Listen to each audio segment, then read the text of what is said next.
من السلام. Salut Boutef 94. Salut Abdelhak Boubaker. Merci pour les roses.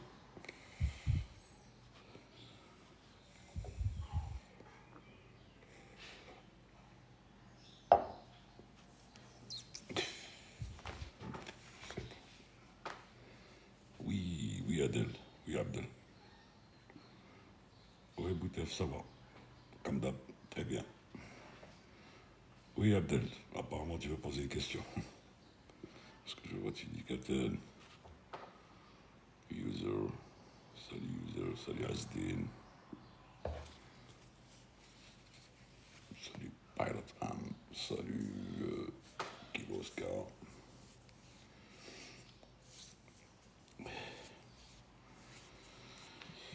Et Tchilel.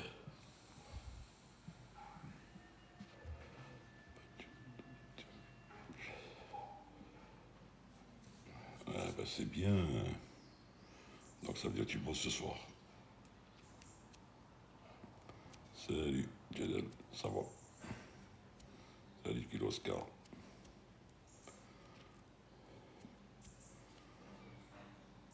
Et Walza, tu es obligé.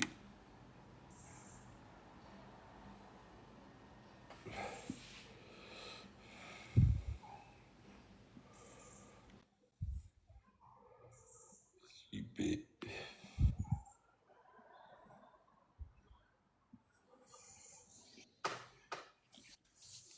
Salut. Et Salut concret. tout le monde. Salut Salut Colin. Nordine, salut Captain Violin, salut le chat. On attend la configuration de Captain Violin. Ouais. Farid, je voulais t'envoyer le truc, mais c'était des écrits. Parce que les slides, j'arrive pas à les trouver, les slides. Enfin, des photos ICAM. Mais comme je t'avais dit hier, hein, donc j'ai revérifié. Quand tu as par exemple des pannes de système hydraulique, truc et tout, il faut, dans le statut, c'était des speedback do not use. Justement, c'est pour ne pas empirer le problème. Parce que tout ce qui concerne les flight control, le BSU, t'as les freins et tout, tout ce qui concerne les aérofreins et tout, il y a une interdiction d'utiliser les speed breaks parce que ça empire le schmilblick, comme dirait l'autre. Ah bah très bien. Ah bah, si tu confirmes, c'est Salut pareil, hein, c'est la Farid, même chose. salut Salut les Captain Nordine, Violin, comment vas-tu? ça va, pas de Ceci, problème. ceci dit, si Morad, si j'ai Morad après au truc, je lui dirais de m'envoyer, parce on avait des slides, mais bon, moi je les ai plus sur le portable, je les ai sur le PC, mais je l'ai pas ici, pas celui-là. Euh, je te prendrai des photos et je t'enverrai un petit peu le truc en fonction des slides. Rad, il faisait un Wargla Jeddah, je crois. Malish. Non, il a fait, il, il a fait Jeddah, Ouaggla, il est rentré Ouaggla, et aujourd'hui il a fait Paris. Il n'arrête pas alors. Ah Il oui, fait parce comme, que Je- il y a des. il fait comme Jeff, hein? Oui, mais bon, Jeff c'était pire. Jeff sa tenue était dans la voiture. Sa tenue était dans la voiture, au parking. Bon, ça se comprend pour Jeff, hein, parce que bon, après, il n'allait pas où aller. Mais je pense en ce moment il y a beaucoup d'instructions. Il y a beaucoup d'instructions et donc ils sont submergés par la formation et les contrôles et tout. Bon. Mais il faudrait qu'il lève le pied un peu. Parce que il a l'âge de ses artères, hein? Ça fatigue, hein? Faut pas croire, hein? Mais,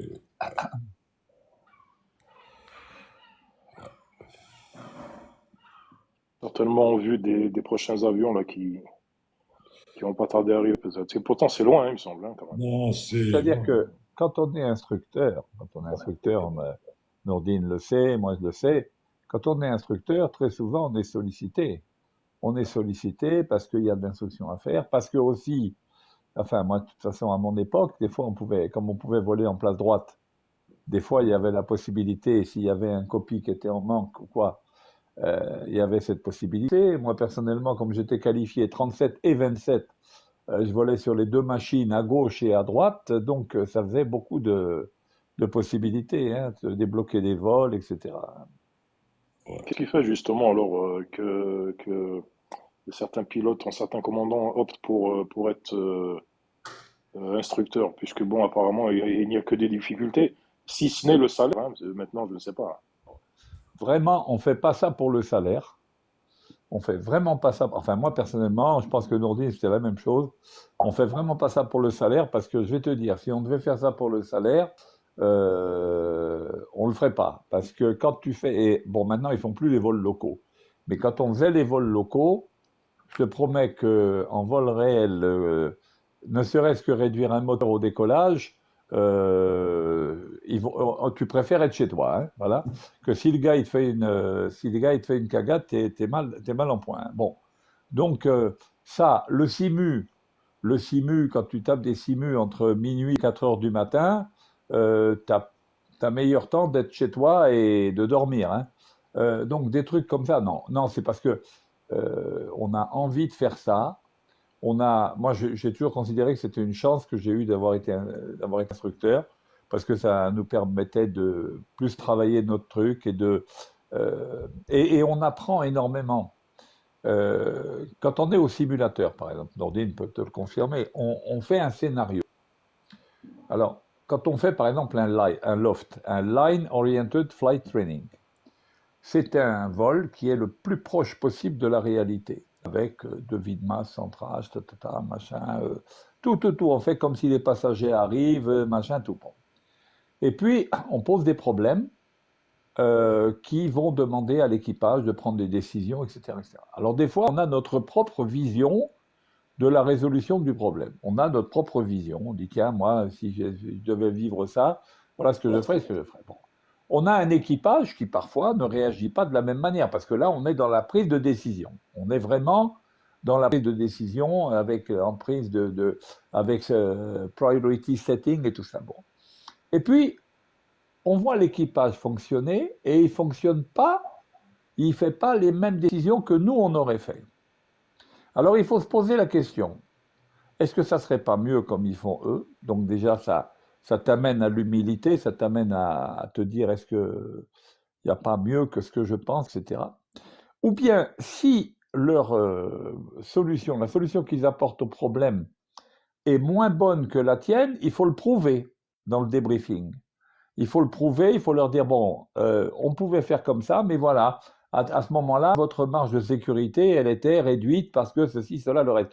Donc ça oblige vraiment, ça oblige à l'humilité et ça oblige aussi à se casser la tête sur la manière de résoudre les problèmes, etc., etc. Donc c'est très intéressant, très formateur. Il y a encore de la passion là-dedans, quoi. C'est évident, c'est évident. Je ne serais pas là avec Nordine s'il n'y avait pas la passion. Qu'est-ce qu'on foutrait? Moi, j'ai joué au Scrabble tout l'après-midi. J'aurais pu continuer à jouer au Scrabble. Moi, j'aurais été au bigot. Voilà. C'est la période la plus charnue. Là où il y a du monde. Surtout, Farid, je vais te dire, comme disait JB, en même temps, quand on faisait des scénarios, et en même temps, on se posait des questions, mais on se disait aussi, tiens, ne serait-il pas intéressant de faire ça encore? C'est-à-dire qu'on améliorait un petit peu les trucs et on rajoutait, et donc on faisait ce qu'on appelait qui peut le plus, peut le moins. C'est-à-dire quand tu vois le gars performant et utiliser les procédures, reproduire les gestes et tout, tu lui rajoutes, pas pour l'embêter, mais tu lui rajoutes les difficultés pour savoir où il peut aller. Et en même temps, nous, ces difficultés-là, ça nous apprenait beaucoup de choses. Dans la réalité, on pouvait les utiliser, hein. Très intéressant aussi. Mais Et Captain Viala, c'est très intéressant, effectivement, Landine. Et Captain Viala a été même plus loin. Il a même créé carrément un logiciel. Je ne sais pas s'il l'a créé en service ou en service. Je pose la question. Quel logiciel tu veux parler? Vous aviez créé un logiciel. Alors, c'est un logiciel qui concerne quoi? Je ne l'ai plus en tête. Mais vous aviez Alors, moi, créé quelque chose. à l'époque, j'ai fait un logiciel qui faisait tous les calculs qu'on ne pouvait pas faire, enfin, qu'il fallait faire Voilà, avec les tableaux. Voilà. voilà, Je voilà, faisais c'est devis de celui-ci. masse et centrage, calcul carburant avant le vol, le technical log, le carton de navigation. Bon, carton de navigation assez élémentaire, parce qu'il n'y avait que les points, les distances partielles et totales et les rôles magnétiques. Hein, bon, et les fréquences des balises. Et j'ai fait donc dans ce logiciel, il y avait le calcul de carburant en vol, en route, l'altimétrie, l'anémométrie. Qu'est-ce qu'il y avait d'autre? Je crois que c'est à peu près tout. Ouais. Voilà. Et bon, c'était intéressant parce que ça me permettait en vol, quand je faisais des navigations, par exemple pour le pratique, la formation pratique PL, ATPL. Bon, les gens repassent même s'ils sont copilotes, mais comme ils sont copilotes sur des grosses machines, on peut leur faire l'instruction ATPL. Et bon, ben, pendant l'instruction ATPL, par exemple, on fait des vols longs de manière à faire de la navigation, à travailler certains principes de navigation, etc. etc. Voilà. Donc, c'est intéressant. Ouais, non, justement, j'en Nick, profite parce qu'il n'y a pas de questions sur le chat, mais vas-y, Landy, hein. attends. Micmac, écoute, je vais te ramener à l'ancien temps, où il n'y avait pas de TICAS, pour te donner de l'importance du TICAS. Les pilotes naviguaient avec leurs instruments bien sûr, mais naviguaient à l'aveugle, c'est-à-dire qu'ils étaient en l'air, les avions étaient en l'air, mais il n'y avait aucun moyen de d'assurer ou de prévenir l'abordage par rapport à un autre avion. Bon, tu me diras peut-être qu'avant aussi, il n'y avait pas beaucoup de trafic comme maintenant. Alors, l'importance de ce trafic advisory et anti-collision, il est d'une importance capitale pour les pilotes et pour les contrôleurs aériens. Quand tu rentres sur Flight Radar, tu vois les essaims d'avions sur des plateformes bien précises, surtout en Europe, aux États-Unis, sur l'Atlantique et tout, en Asie et tout. Et tu te dis comment ces avions ne se rentrent pas les uns dans les autres. Eh bien, c'est grâce à ce système qui prévient justement, c'est une discussion, c'est un système qui est embarqué, qui est une discussion entre les avions pour dire voilà, moi je suis là, toi tu es là, moi je suis à tel niveau, tu es à tel niveau, attention, et ils font ce qu'on appelle un calcul que dans le temps faisaient les contrôleurs. La formule VA sur VB, donc là c'est la formule d'interception. Et voir la vitesse et l'altitude et voir à quel moment ils peuvent se tamponner. Et bien, ce système fait ce calcul lui-même, et quand il rentre dans un certain range, à 7 nautiques 5, déjà il commence à advisory, ensuite la résolution vers 5. Là, l'avion va dire, va commander ou une descente, ou une montée, ou un palier. L'autre, pareil. Si l'avion a demandé une montée, l'autre va demander une descente. Si l'avion va demander une descente, l'autre va demander une montée, etc., etc. Encore mieux maintenant, les avions adverses comme le 350 fait ça tout seul.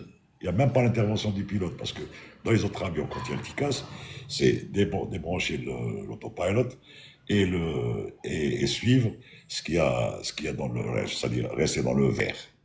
Écouter ce que dit l'avion. Climb, c'est climb et rester dans le vert. Descend, c'est-à-dire rester dans le vert en bas. Maintain, vertical speed, maintain, donc il faut maintenir le niveau, etc., etc. Maintenant, les avions se discutent entre eux et font les évitements tout seuls. Voilà l'importance. Là, maintenant, tu peux encore mettre plus de trafic. Ça facilite le travail pour les contrôleurs, ça facilite le travail pour les pilotes.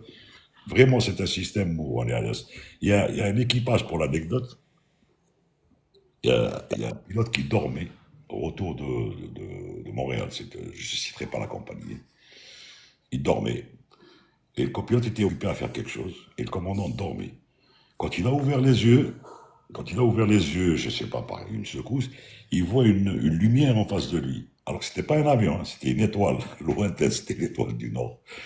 Et il a vu ça. Et il a fait un évitement tout seul pour dire que l'être humain, il est omnibulé à faire des choses de son propre chef quand il veut éviter quelque chose. Mais quand le TICAS est là, il n'y a pas de problème. Il faut attendre qu'ils te disent de faire quoi que ce soit. Et il est prédominant sur les instructions. Le problème qui s'est passé en Suisse, c'est dans ce sens. Le TICAS disait quelque chose, le contrôleur avait donné un autre ordre, le gars a suivi le contrôleur, il y a eu une catastrophe. Donc voilà, c'est des systèmes jusqu'à maintenant fiables. Pour ne pas aller plus loin, jusqu'à maintenant fiables. Justement, Landy, il faudrait que tu précises aussi que le TICAS a la priorité sur le contrôleur. Oui, oui, Ça, oui. c'est très important. Ben, c'est depuis l'accident. pour aller dans le même sens que ce que dit Nourdine. À mon époque, en navigation, nous faisions tous les problèmes d'interception. Exactement. C'était au programme de calculer les interceptions. Et si on est capable de calculer le cap pour intercepter un avion, on est donc capable de calculer le cap pour l'éviter. Et on nous apprenait même ce qu'il fallait faire lorsqu'on était en route, ce qu'on appelle en route de collision, collision course. La collision course, et ça existe, bon après en bateau j'ai fait la même chose, on est en route de collision toutes les fois que le gisement de l'autre avion est constant. Alors on appelle gisement l'angle entre l'axe de l'avion et la direction de l'autre avion. L'axe de notre avion et la direction vers l'autre avion. Lorsque cet angle reste constant, alors on est en route de collision. Si on est à la même altitude, eh ben on va se rentrer dans la gueule. Et on nous apprenait déjà à l'époque à faire ça. Si on voyait que la route, si le gisement de l'autre avion augmentait, ça voulait dire qu'il allait passer derrière nous. Si le gisement de l'autre avion diminuait, ça voulait dire qu'il allait passer devant nous. Mais justement, c'était un véritable problème, cette histoire-là, parce que justement, les contrôleurs n'avaient pas toujours des radars, etc. Et donc, c'était vraiment un truc crucial que d'éviter les collisions en vol. Donc le TICAS, c'est un truc de super importance. Voilà. C'est vraiment fondamental. Il y a quelqu'un qui me dit bonsoir, bonsoir papa. Je lui ai dit bonsoir ma fille. J'aurais bien voulu avoir une fille, mais j'ai pas de fille. J'ai mes 2 caniches femelles, mais bon, c'est mes filles. Je vais pas la contredire. Elle me dit bonsoir papa. Il y en a un qui apparemment disait qu'il aurait voulu qu'on parle en arabe. Je lui ai dit. Alors il y en a qui disent c'est parce qu'ils parlent français parce que ce sont des Français. Je lui dis non, on est des Algériens, mais on a appris notre métier en français et en anglais à Damakin, c'est tout. Oui, désolé pour vous. Fois après le bac pour faire pilote, il faut faire un diplôme universitaire scientifique, style maths, physique, etc. Voilà, c'est ça qu'il faut faire pour être à l'aise après. Voilà. C'est-à-dire que la compression des amortisseurs donne l'indication ground. Quels sont les systèmes qui se mettent en branle à cette étape en supposant qu'ils n'étaient pas effectivement en vol? C'est-à-dire ces dispositifs qui se mettent en branle uniquement à la compression des amortisseurs. Alors il y en a qui se mettent en branle, il y en a qui s'arrêtent. Par exemple, le dégivrage des ailes sur les Boeing, moi je parle, sur les Boeing que j'ai pilotés. Le dégivrage aile passait sur off, je pense que c'est tous les avions. Il y avait comment dirais-je, l'avertisseur de décrochage qui était désactivé quand on était en Air Ground Sensor on. Il y avait les ground spoilers qui pouvaient sortir, qui ne pouvaient sortir que quand on était en sol. Il y avait les speed brakes, les auto speed brakes, il y avait tout ça. Voilà. Il y avait plein de circuits qui passaient. Alors, les uns passent sur on, enfin ils sont activés, d'autres ils sont au contraire désactivés. Voilà. Mais ça dépend des machines. Hein.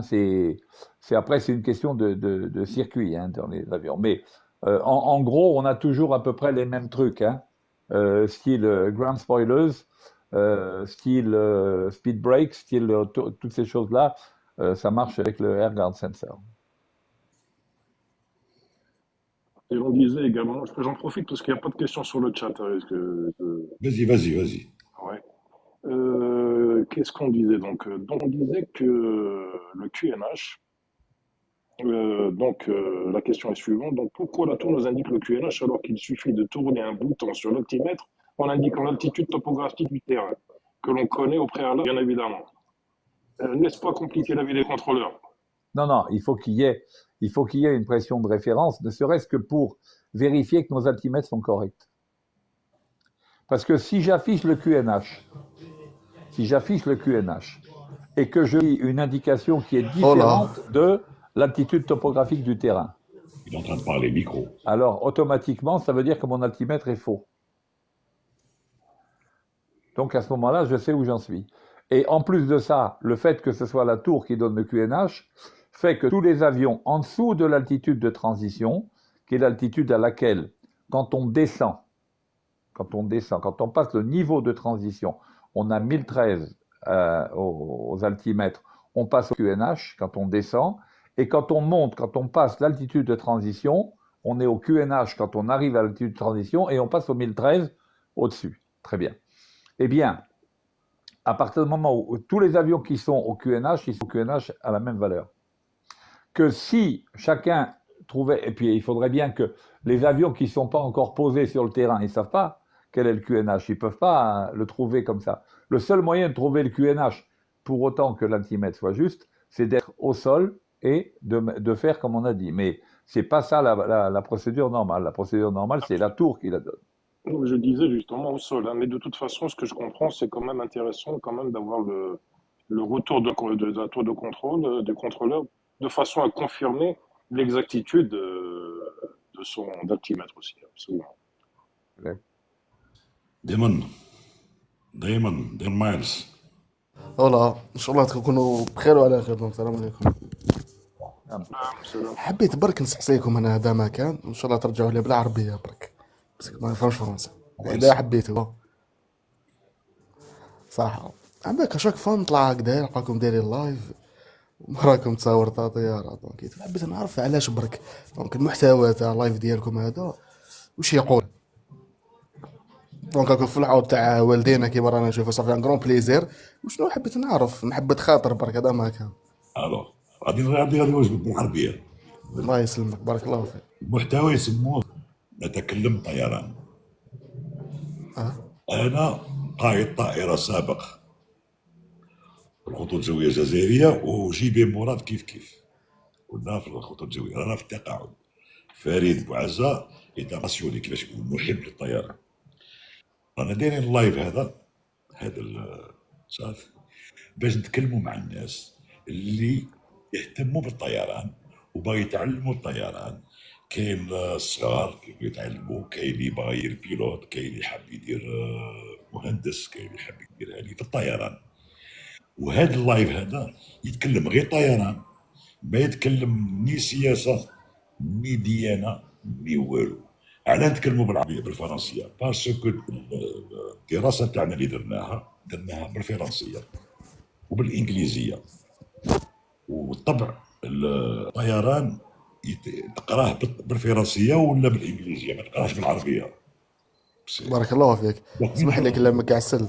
دونك نفترضوا احنا في الجزائر كما نقولوا احنا في الخريطه تاعنا من نجوا نهضروا، من نجوا نفهموا مسائل تقنيه ما نجموش نفهموها بالعربيه، ما نجموش.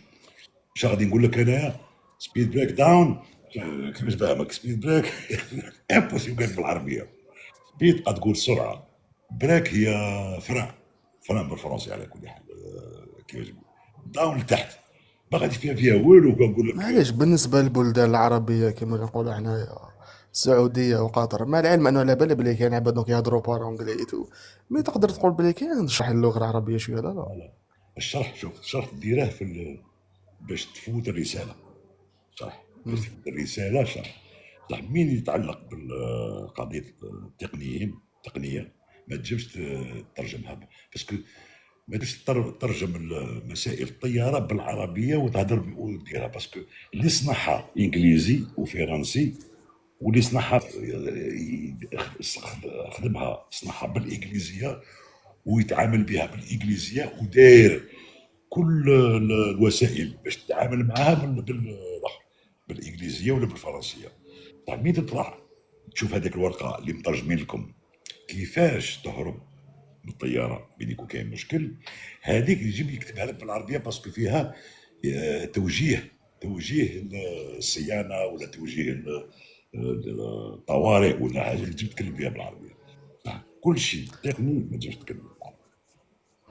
نور الدين، المعلومه اللي قلتها لي هذه راك تسمى واثق منها 100%. تاع ما تقدرش تفهم بنادم باللغه العربيه في المجال ديالك هذا؟ بصح يعني انا الدراسه تاعي اللي درتها بالفرنسيه والانجليزيه، بدنا فيرسيون مي صافي بليزير دونك لو كان تقولنا بالعربيه تما حيت زادو نتعلموا منك حاجه. حنا زعما نقولوا حنا ما نعرفوش اللغه الفرنسيه اللغه الانجليزيه. راك فاهمني. غادي نحكمك باغ اكزومبل تجي عندي هنا ونقعد غير معاك، نقعد غير معاك ونعلمك طيران بالعربيه، وتروح دير التربص تاعك في كليه تاع الطيران. راك وين راك في الجزائر ولا وين راك؟ خلي الوضع شويه هذا بيني وبين نفسي، معليش اسمح لا لي. لا، كمل. اذا تكون في الجزائر، لا باش نقول لك بلي كاين كليات في الجزائر، اذا تكون في اه اسبانيا كاين كليات في اسبانيا، كاين كليات في فرنسا، بتروح دير التربص تاعك تاع الطيران، لازم عليك تقراها بالانجليزيه ولا بالفرنسيه ولا بالاسبانيوليه، صافي باش تفهم. لا اسمح لي لما قاعد نرد نكون فهمك. انا ما رانيش نقول لك باللي حبيت دونك زعما نكون كيما نتايا كبير الله يبارك ولا نو. حبيت نقول لك باللي حبيت نعرف نتعلم برك هكذاك ماشي باش نسوقها ولا نو. إيه. هذا شوف، ما كان. راش دير انت خصك دير مجهود من جهتك، من نكونوا نتكلموا، دير مجهود. وكاين درك تشات جي بي تي وكل شيء، تحكم اللايف هذا راه متسجل في اليوتيوب، تسجل في اليوتيوب وديرها في تراديكتور تراديكشن، وديرها بالعربيه يخرجك بالعربيه. انا شوف انا شوف هذا بالعربيه، جيبي هذا بالعربيه ونفسي. فاهم كيف؟ دوك انا باش نوصل الرساله تاعي تاع الطيران ما ننجمش نوصلها بالعربيه باسكو ما نتقنش اللغه العربيه، هذه الاولى. وما نجمش نتكلم اوكي تما انت ما تفهمش اللغه العربيه بيان. اه تما انت قلت لي باللي ما نفهمش اللغه العربيه بيان هكذا. ما نتقنهاش في التكلم. اوكي تما ما مداك تكون في الزنقه دونك مالك مع العائله ديالك بالك مع صحاب انا بالك. بالدارجه نعرف غير نطيح بالعربيه انا. هذا واش حبيت نعرف دونك. الله يدوم القعده كما يقولوا. بارك الله فيكم. سي هكذا. دير تاني، دير مجهود لازم الماي، دير مجهود من تعلم لغه مليحه ليك، مليحه. بيان سور. مو حبيت نعرف برك والله ما عندها علاقه باللغه. حبيت نعرف جاتني حاجه في قلبي حبيت نقولها لك هذا ما كان. سير الله يبارك دونك ولا القعده ما شاء الله هكذا. بون كوراج. الله في روحك.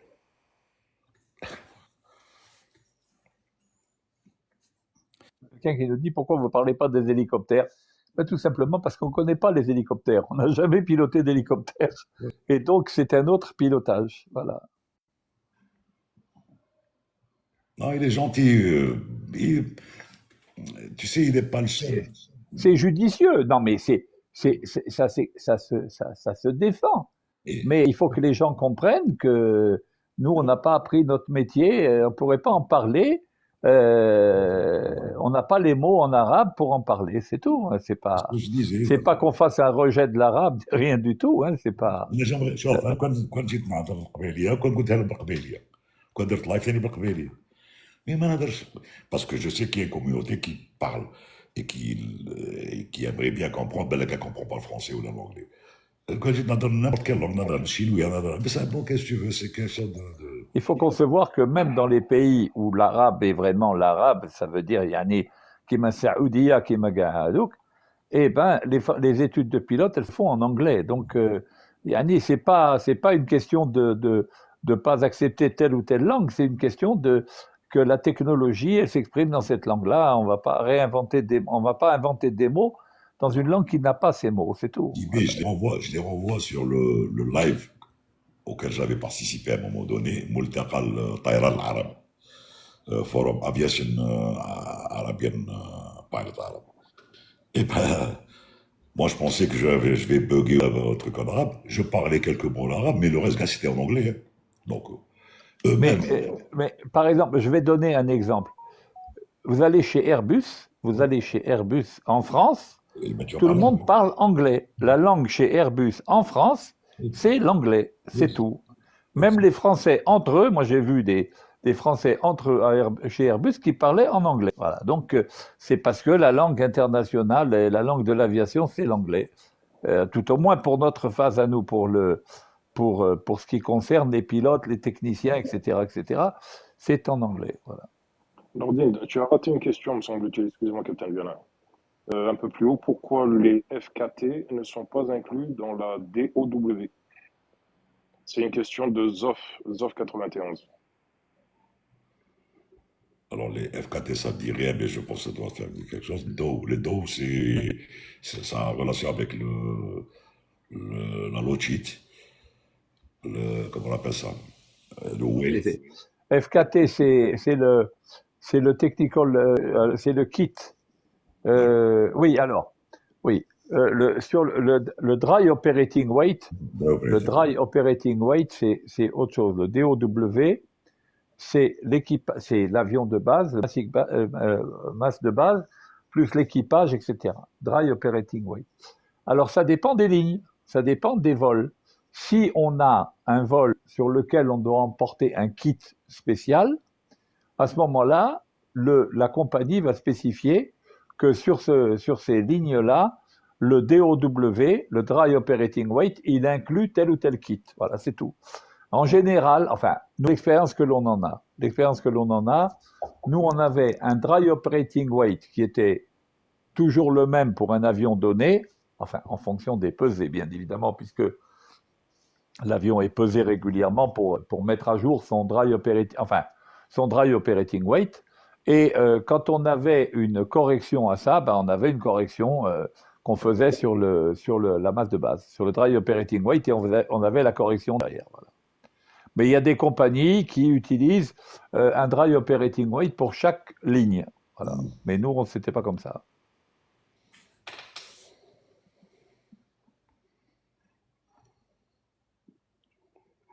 Je renvoie les gens qui veulent avoir plus d'informations. J'ai fait une vidéo sur le devis de masse et centrage où j'explique ce que c'est que le DOW, etc. KT, oui, c'est Flight Kit. Ouais. Ils ne sont pas forcément au courant. Le Flight Kit, c'est un kit de pièces détachées pour réparer l'avion. Quand on va sur des endroits où si on avait un problème, on risquerait de ne pas avoir de pièces. Alors donc, ce flight kit, il comporte des éléments qu'on considère comme fondamentaux. Il y a une roue train principale, une roue train avant, un démarreur, une pompe hydraulique, que sais-je encore, ça dépend des avions, mais en gros, c'est ça, quoi. Avec le cric, avec tous les matériels qui va, l'outillage qui va avec. Voilà. Et en français, l'autre bord. Voilà. Farid, il a décroché. Il a dû recevoir des coups de fil comme hier. Parlez-nous du 67. Le 67, on en avait Algérie, et bon, ils ont été vendus quand ils avaient fait leur temps chez Algérie, et ils ont été vendus à une compagnie en Floride. Voilà. Excusez-moi, j'ai reçu un appel et c'est bizarre parce que je voyais encore mon profil sur le. J'étais pas descendu, hein, de mon côté. Mais chez moi, tu étais descendu. Ah ouais, d'accord. C'est normal que chez toi, ça reste figé. Non, certainement, ouais. Ouais, c'est un coup de fil que j'ai reçu, ouais, exactement. Mais c'est quand même ennuyeux ce problème-là, hein. De recevoir un coup de fil, de parler 2 minutes avec une personne et de se retrouver éjecté d'un guest, je comprends pas. Et en plus, je pense qu'il va y avoir une autre mise à jour de TikTok. Il semblerait qu'il va y avoir une autre mise à jour. Je ne sais pas ce que ça va donner. Est-ce que vous pouvez nous parler un peu de la navigation aérienne? Que veux-tu savoir sur la navigation aérienne? C'est un gros morceau. Il y a toute une direction. Partout dans le monde, il y a des directions de la navigation aérienne qui gèrent tout ce qui est trafic aérien, espace de roulage au sol, les pistes sur un aéroport. Que dire encore? Ben là, tu vas être mieux que moi, JB, dans cette. Non, On peut pas. Il faut trop. préciser la question. Est-ce que c'est vu depuis un avion ou vu depuis comme étant la régulation de tous les avions qui naviguent?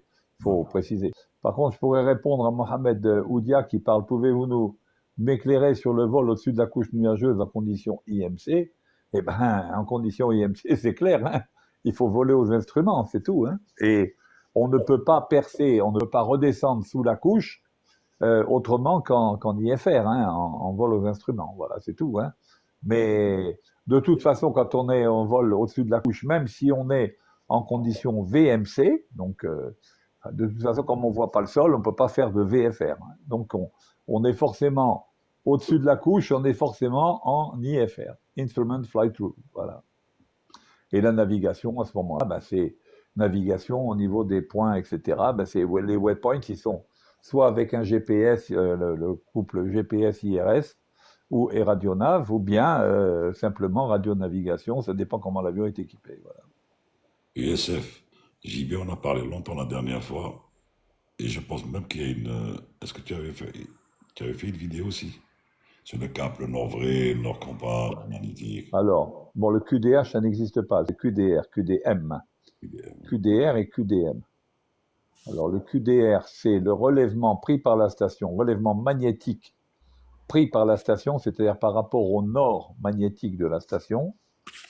Ça veut donc dire que si par exemple un avion est dans le 0,60, le QDR 0,60 d'un VOR, sur la radiale 0,60 d'un VOR, ça veut donc dire que l'angle entre le nord magnétique du VOR et la direction vers l'avion est de 60 degrés. Et le QDR, donc ça c'est le QDR, c'est entre la station et l'avion. Et à l'inverse, le QDM, c'est le cap magnétique qu'il faut prendre pour revenir vers la station. QDM. Voilà. C'est l'inverse du QDR si on parle d'un VOR. Bon, c'est très compliqué à expliquer ici parce que en fait, il faut faire des schémas, etc. Parce que c'est pour ça que j'ai dit par rapport au nord de la station. Si on prend un QDM, par exemple, sur un NDB, ça va être le nord magnétique de l'avion qui va être pris en considération. Mais ça, c'est trop compliqué à expliquer sans faire de schéma. Voilà. Syrian, I'm very happy for you. If you are really the best leader in Algeria, I'm very happy for you. Continue like that. La qualif sur 37 est-elle prise en charge par Air Algérie pour un élève récemment sorti de formation? Si le bonhomme est passé par les différentes sélections de la compagnie, tu parles d'Air Algérie, donc Air Algérie fait une sélection, si le gars est pris et qu'il est sorti de formation, oui, la qualification de type sur la machine est prise par Air Algérie, mais pas sur 37. Il va la faire sur son avion de base qui est l'ATR. Et une fois qu'il aura terminé son amortissement sur l'ATR, c'est-à-dire à peu près 3 ans, 4 ans, il passera sur 37 et ainsi de suite. Et ses qualifs, les qualifs de type, bien sûr, c'est Air Algérie qui les lui paye tant qu'il a signé son contrat avec Air Algérie qui reste chez elle. Et s'il quitte entre-temps, eh bien, il devra, s'il n'a pas amorti sa qualification, il devra rembourser. Voilà.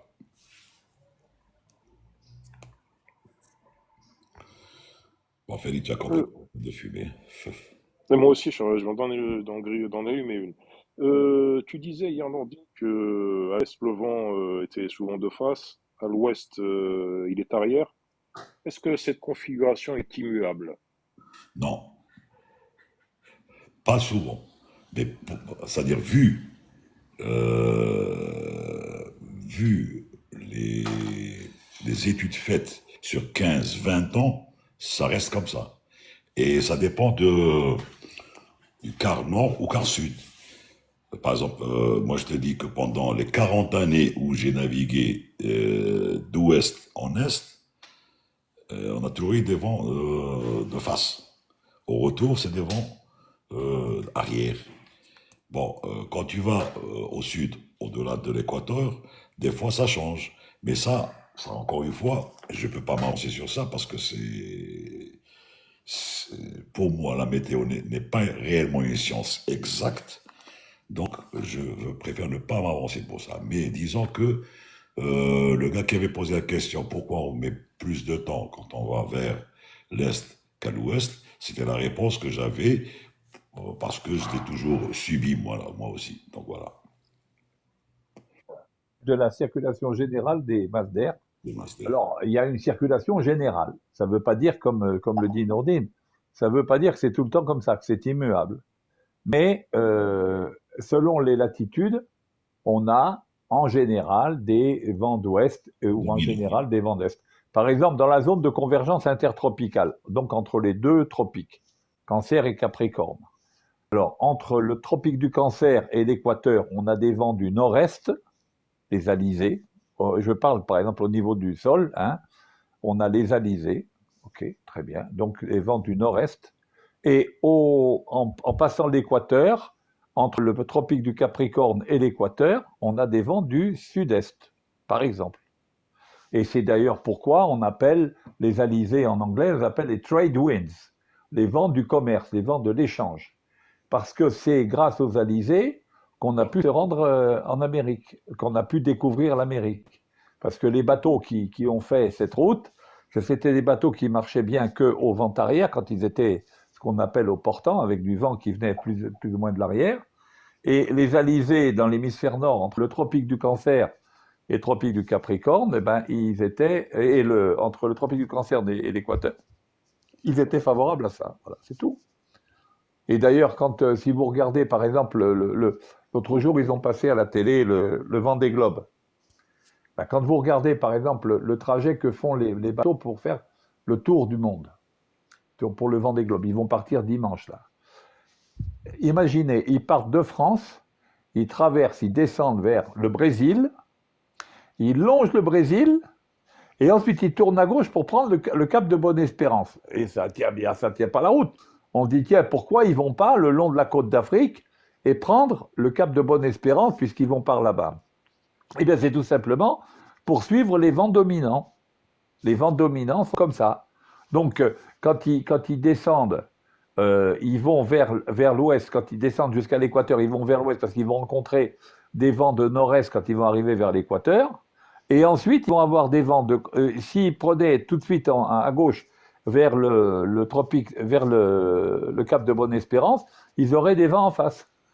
Voilà, alors donc, la circulation générale des masses d'air, elle fait ça. Alors, en altitude, c'est différent parce qu'il n'y a pas les frottements, etc. Mais ça revient, il y a toujours des courants généraux. Et puis, par exemple, dans les latitudes, quand on va à Montréal ou quoi, on a très souvent des jet streams qui sont là. Donc, c'est la latitude à laquelle on a des jet streams qui viennent d'ouest. Voilà.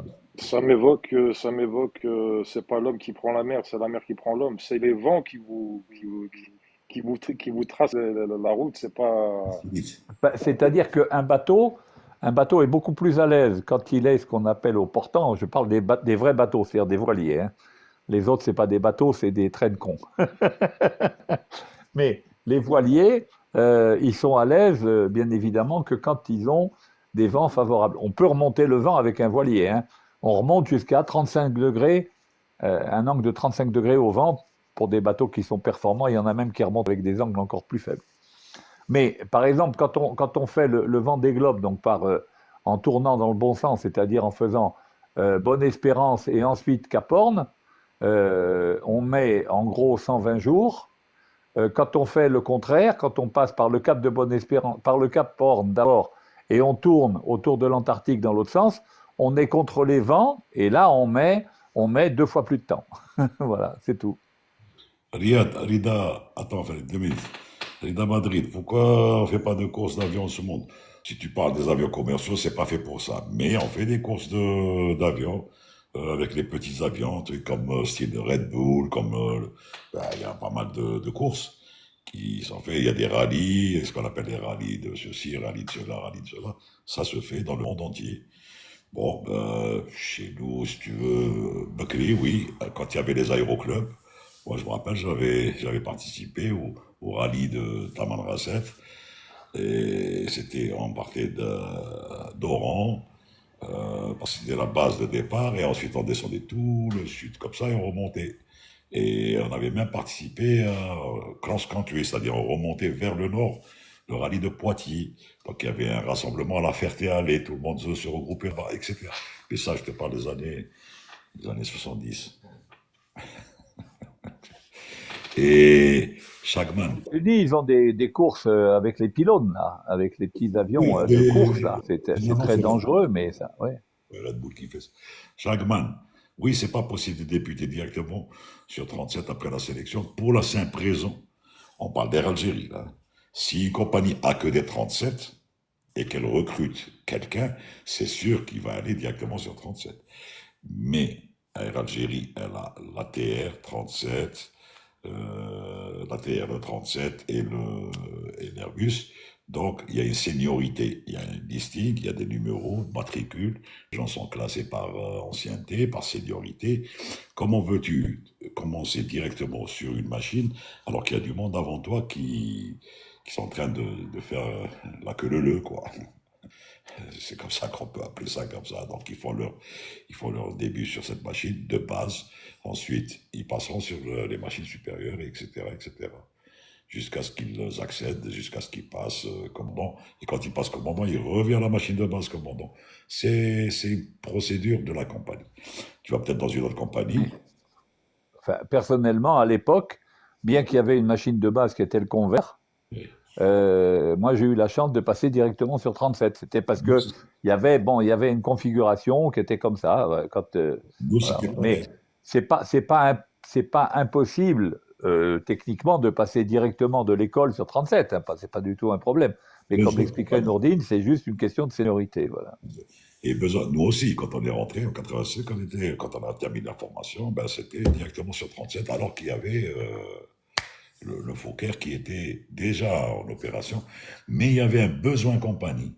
Et quand il y a un besoin compagnie, on peut faire abstraction de cette... et bien sûr, le gars qui est sur la machine ne perd pas sa seniorité. On parle de seniorité après. Le gars, il a sa seniorité qui le suit jusqu'à ce qu'il sorte à la retraite. Par exemple, avec l'Haj Belego, par exemple, on est rentré en même temps. Lui, il a fait du convert, moi j'ai fait du 37, mais il n'a pas été retardé par rapport à moi. On a été commandant de bord sur 37 et 27 en même temps, il n'y a pas de problème. Normalement, un avion commercial a besoin d'une vitesse entre 240 et 280 km à l'heure. Un avion commercial, c'est plus que ça. Ça, au décollage, oui. Ah, oui, pour le décollage. Il n'a pas dit au décollage. Bon, enfin, je crois que c'est ça. Oui, c'est au décollage, oui. Mais sinon, tu peux parler en nœud, en vol comme ça. Alors, à partir de la Terre, c'est 240. Il y a possibilité de... La vitesse minimale d'un avion, enfin la vitesse recommandée minimale avant de sortir les volets, c'est de l'ordre de 400 km/h. Hein. C'est de l'ordre de 210 nœuds sans sortir les volets. Ouais. Il y a possibilité de trouver une formation de 50 $ au Canada. Ça, mon ami, il faut poser la question à Walid. Walid, il peut répondre, oui. Walid n'est pas là. Ah, mais... Donc tu avais raison. Gérard, il ne s'est pas manifesté, pour info. Hein. Alors, tu sais, il m'a appelé hier soir, moi je dormais. J'ai trouvé son appel ce matin. Je pense qu'il est dans le chat, hein, parce qu'il a son PC, il peut pas. Mais je pense qu'il est... Donc, mais il a reçu mon message, il a reçu mon message.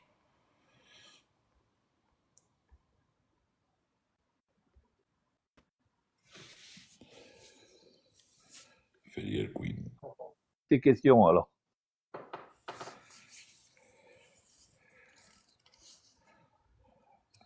Farid, il a laissé son live. Non, non, non, oh là là, jamais, jamais de la vie. Sacrilège. Laissez le live. Qu'est-ce que je dis là, Nardine? Des questions? Des questions, oui, des questions, bien sûr, bien sûr. Vous parliez hier de la roue de Deming, Plain Due Check Act. Mais vous avez survolé la question. Ce serait bien que vous approfondissiez ces situations. Bon, là, c'est un principe qu'on utilise en aéronautique, mais un peu partout. Alors, le principe de la roue pour l'amélioration de la qualité, c'est plan, c'est-à-dire écrire ce que l'on va faire. Planifier, c'est ce qu'on fait exactement dans l'aéronautique. Qu'est-ce qu'on doit faire? Qu'est-ce qu'on fait? Alors, plan, on fait le plan. Ensuite, on exécute on fait ce qu'on a écrit. D'où on fait. Ensuite, on vérifie les résultats obtenus. Check. On vérifie les résultats obtenus et on valide ceux qui sont correctement obtenus. Et on se pose la question, tiens, pour celui qu'on n'a pas obtenu, qu'est-ce qui s'est passé? Qu'est-ce qui a pas marché, etc., etc. Et à ce moment-là, on agit justement pour modifier le plan. Dans cette action, il y a la confirmation de ce qui a bien marché et la remise en question de ce qui n'a pas marché. On va trouver une solution pour corriger ce qui n'a pas fonctionné. PDCA. Et c'est une action, c'est un principe qu'on utilise partout dans l'industrie, dans tout. C'est ce qu'on disait hier à propos des accidents, c'est exactement ça. Le plan, il a été fait. Il a été vérifié, plan, les procédures ont été établies il y a longtemps. On a appliqué ces procédures. Et puis, malheureusement, on a appliqué les procédures, mais on a eu un problème. Donc, quand on va étudier ce qu'il y a eu comme problème, on va dire, tiens, qu'est-ce qui a fonctionné, qu'est-ce qui n'a pas fonctionné. Et en fonction de quoi, on va éventuellement revoir les procédures, donc revoir le plan. Voilà le principe général utilisé. Voilà. Merci. Et donc, on parlait aussi de mesures conservatrices. La moins restrictive est-elle la Ground School? Ground School, c'est rare, hein. Ça sera, de toute façon, les mesures conservatives, c'est plutôt, déjà, on arrête le gars de vol. L'équipage ne va pas voler pendant le temps où on va faire l'enquête, etc. D'abord, pour une raison relevant des facteurs humains élémentaires, à savoir que quelqu'un qui a eu un pépin, etc., il peut être stressé suite à ça et ne pas être en état psychologique d'être au maximum de son efficacité, de ses performances. Premier point. Deuxième point, c'est pour lui permettre de mieux réfléchir à ce qui s'est passé, de répondre mieux, de se préparer aussi à l'enquête, etc., etc. Et puis, à ce moment-là, après, on discute. Parce que comme on est dans un système de no blame policy, c'est pas une punition que l'on impose aux gens. C'est pas du tout une punition. On le protège. On va discuter de manière tout à fait adulte. On va parler de ce qui s'est passé. Et puis voilà, c'est tout. Hein. Mais c'est pas. Le ground school ne viendra que si on s'aperçoit que le gars a des manquements dans ses connaissances. Et quand Nourdine disait l'autre jour la punition n'arrivera que s'il y a eu violation délibérée d'une procédure, violation délibérée qui a amené donc quelqu'un qui n'a pas appliqué la procédure alors qu'il n'y avait rien qui l'empêchait de l'appliquer. Voilà. Juste, j'ai dit mesure conservatrice, c'est mesure conservative plutôt, hein, ce serait plus français. C'est conservatoire, exactement. Carrément conservatoire, oui. Ouais. Sinon, vous parliez aussi hier, excusez-moi, hein, je monopolise un peu le Non, les guest. monopolisations, Ouais. On disait que le contour fonctionnait sans apport électrique. Et vous disiez, Captain Valin, sans aller plus avant, vous parliez de la Génétaki. Alors là, la même chose, vous avez cité le terme, mais on n'a pas eu d'explication. Génie tachymétrique, c'est-à-dire c'est une petite génératrice dont le voltage va être fonction du régime du moteur, puisqu'elle est reliée directement au moteur, et elle a un régime qui est variable en fonction du régime moteur. Et donc, elle génère un courant dont le voltage va varier en fonction du régime. Et en fait, le contour que l'on a devant nous, c'est pas un truc qui compterait des tours, c'est tout simplement un voltmètre. Tout bêtement. C'est une dynamo en quelque sorte. C'est une dynamo. C'est pour ça qu'on appelle ça une génératrice tachymétrique.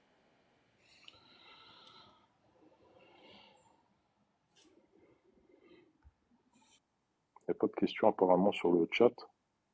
Par exemple, c'est pour ça que, par exemple, maintenant, on n'utilise plus un instrument comme l'EPR. Avant, on pilotait les moteurs, les Pratt & Whitney, tout ça. Enfin, il y avait beaucoup de moteurs dont le paramètre de pilotage était d'abord et avant tout l'EPR, Engine Pressure Ratio, qui était la PT7, pression turbine, pression totale en sortie turbine, divisée par pression totale en entrée réacteur, donc dans le cône du réacteur. Mais pour mesurer cette pression et ces différences de pression, enfin ce rapport de pression, et le transmettre, on avait besoin d'électricité. Donc l'indicateur d'EPR était un indicateur qui fonctionnait avec de l'électricité alternative du bord. Et donc quand on perdait l'électricité de ce moteur particulièrement, si on perdait la génératrice, enfin l'alternateur de ce moteur, on perdait l'indicateur EPR. Et donc, à ce moment-là, tu es obligé d'utiliser les N1 et N2, donc les contours.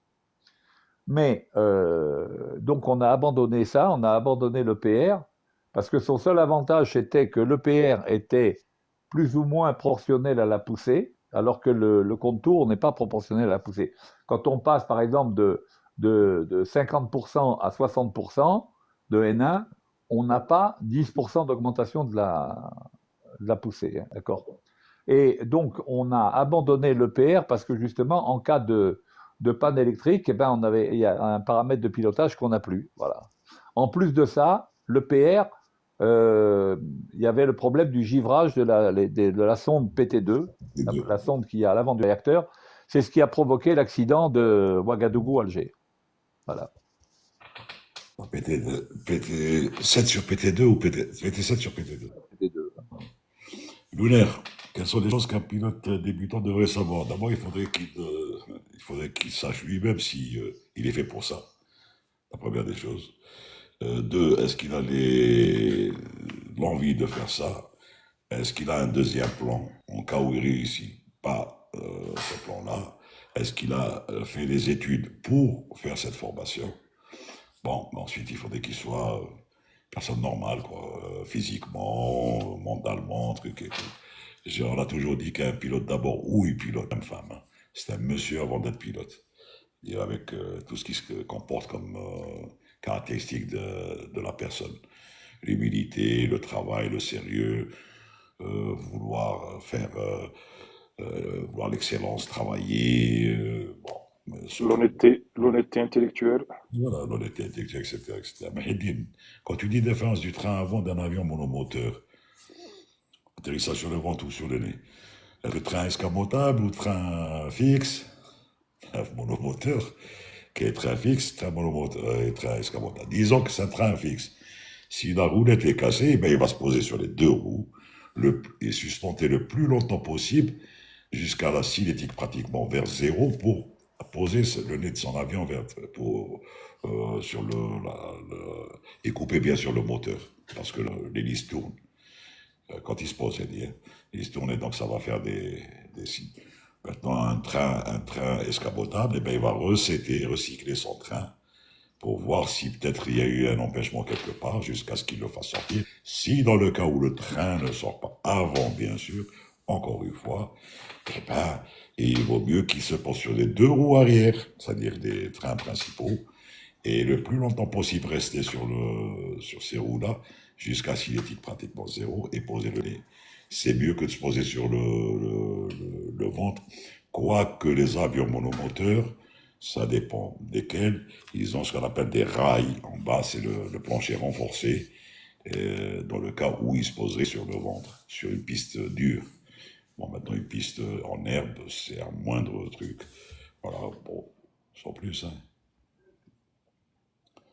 Comment on se prépare un entretien d'embauche en tant que pilote? Alors ça, c'est pour toi, JV.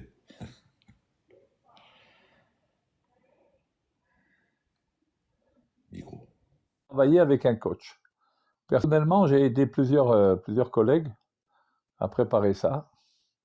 Il faut le préparer avec une vidéo, avec l'aide de la vidéo, de manière à revoir ce que l'on fait. Et puis, donc, prendre un coach qui va vous poser les questions qui pourraient vous être posées dans une compagnie aérienne pour l'embauche. C'est-à-dire, il faut prendre quelqu'un qui connaisse assez bien le sujet, qui soit lui-même pilote, bien évidemment, hein, c'est pas possible autrement, et qui vous pose des questions de compréhension, qui vous pose des questions pièges, bien sûr, parce que ce qu'on va savoir, quand quelqu'un veut postuler dans une compagnie aérienne, on va lui poser des questions sur les connaissances aéronautiques, on va lui poser des questions pour essayer de faire le contour un peu de sa personnalité, etc., etc. Voilà. Donc, Vous disiez, voilà. Captain Vallée, excusez-moi, je vous coupe, vous disiez aussi, vous parliez de questions pièges concernant, par exemple, le poste qu'on désirerait avoir au sein d'une équipe de football, par exemple. Démontrer que dans l'entretien, qu'on est capable de travailler en équipe, que l'on est quelqu'un de discipliné, que l'on applique les procédures, etc., etc. Voilà, On aura tous les pilotes peuvent. Il n'y a pas que les pilotes algériens qui sont capables de se poser avec des roues d'atterrissage au monde. Donc, tout pilote qui constate ce défaut-là fera en sorte d'être le plus boost possible dans un atterrissage forcé, puisque ça s'appellera comme ça un atterrissage forcé, puisqu'il manque quelque chose à la configuration pour que ce soit un atterrissage normal. Voilà, donc c'est pas spécifique seulement à un pilote ou d'une ou de telle ou telle nationalité. Nordine, La Captain Gavin, procédure, je il sais y a pas. la procédure partial gear planning, hein, c'est tout. Il n'y a pas, il y a pas à Voilà. discuter. Selon la configuration, on va avoir une procédure différente. Voilà. Il y a eu, excusez-moi, il y a eu, je sais pas si vous l'avez vu, il y a eu un prix honorifique qui a été décerné à Dubaï, à Air Algérie. Ça concerne quoi exactement? Parce que j'ai pas J'ai trop. pas vu. C'est, oui, j'ai vu, j'ai survolé un peu. Bon, moi, là, je la connais, la bonne femme qui est représentante d'Air Algérie, c'est vrai. Elle fait du bon travail. Bon, d'ailleurs, elle est encore en poste. Elle fait du bon travail pour sa communication, son interaction avec les gens et sa façon de gérer le passager au niveau de l'enregistrement. Parce que à Dubaï, vous savez très bien, on a invité de passagers, que ce soit vers l'Espagne, le truc et tout, c'est pareil, ils font du business, pour les appeler comme ça, ils font du business. Et le problème à Air Algérie, c'est toujours les bagages. Donc, sur l'Europe, ça a été résolu puisqu'ils ont déterminé tel bagage, sinon le reste c'est payant. Maintenant, ailleurs, il y a une fluidité et il y a une espèce de travail avec la personne. C'est-à-dire quand il y a un gars continu, il y a des facilités, il y a ceci, il y a cela. Et elle a de très bonnes relations avec les autorités. Et le plus important dans des pays comme ça, qui m'a aux Émirats, eh ben, la relation avec les autorités, c'est primordial, hein. Il faut savoir une chose, les gens ne sont pas au courant. Le flic, le pafiste, ce qu'on appelle le pafiste, tu sais combien il touche, Philippe? Donne un chiffre. Là, là, je sais pas. Je 30 sais pas 000 du tout. dollars. 30 000 $. 30 000 dollars Wow. par mois. Donc pour lui, tu es insignifiant, c'est-à-dire si tu te la ramènes, de la gueule, ouais, juste 15, donc tu as compris ce que je veux dire. Parce que c'est des gens des lettres. Inco- Incorruptible. Une, c'est vrai, hein. Deux, quand tu as une bonne relation avec ces gens-là, c'est pas pour le sens de poids, non. C'est pour les informations, le retour d'informations, les expériences, et l'exécution de l'escale, c'est-à-dire faire partir l'avion à l'heure, au moment donné, négocier les créneaux. Et donc, Air Algérie, c'est vrai, tout le monde ne donnait pas cher de la peau d'Air Algérie aux Émirats quand Emirates a ouvert la ligne sur Alger, par exemple. Et moi, je leur disais, non, vous vous trompez, la ligne va continuer et va remplir. Parce que les Algériens, ils aimaient bien prendre Air Algérie à cause de la bagagerie, c'est-à-dire bagage, bon, au début. Et quand ils arrivent aux Émirats, ils transitent avec les pays Five Stars pour aller vers d'autres. Bon, il y en a qui prennent Qataria et Emirates, ça c'est normal. Et dans tout ça, c'est la gestion. Au moins, ils font une classification sur la gestion de la plateforme au niveau de ta compagnie. Est-ce qu'il y a eu des retards? Est-ce qu'il y a eu des refoulés? Est-ce qu'il y a eu ceci? Est-ce qu'il y a cela? Est-ce qu'il y a eu des gens, par exemple, défaut de documentation? C'est très important. Parce qu'elle, elle était très, très, très à cheval sur la documentation des personnes. Donc, les fils, ce qu'on appelle les fils, tout le listing est transmis à temps, truc et tout. Donc, elle a fait son travail. Et donc, voilà, elle a été primée. Enfin, Air Algérie est primée à travers elle. Mais bon, moi, je trouve que c'est bien. C'est un bon signe. C'est un bon signe. Ça fait plaisir, effectivement, ouais, ça fait plaisir. Et moi, je l'aimais bien, ceci dit, en Il y a passant. il y a des gens très bien à Air Algérie, Et, faut pas croire. ouais.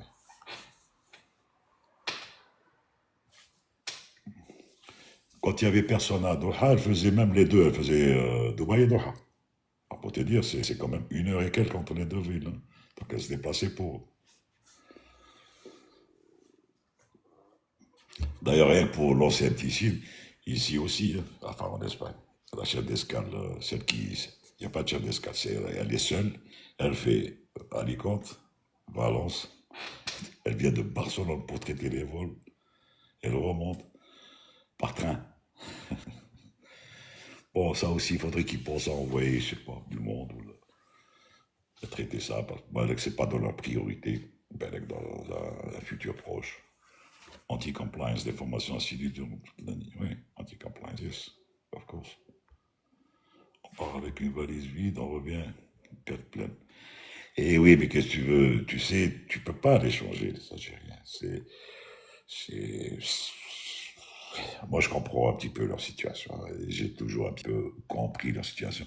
Je ne pardonne pas des écarts, hein, mais si tu veux, c'est comme ça. Et depuis la nuit des temps, c'est comme ça. Je pense que des véhicules. Bon, par exemple, quand on voyage en bateau avec la voiture, il y a des moments, franchement, c'est un vrai problème. Un vrai problème. Très honnêtement, quand on arrive chez nous, quand on voit les gars ce qu'ils ramènent, en plus de ça, c'est vraiment, c'est invraisemblable, invraisemblable. Mais je pense que maintenant, c'est non. Le transpondeur est une obligation. C'est une obligation d'avoir le transpondeur. Parce que le trafic a tellement augmenté que tu ne peux pas voler son transpondeur. Et, et bien sûr, je parle des vols commerciaux. C'est impossible. Dans un vol commercial, c'est pas la peine. Même les petits, hein, même les petits avions, ils ont tous un transpondeur maintenant. Voilà, ils ont tous un transpondeur. Voilà.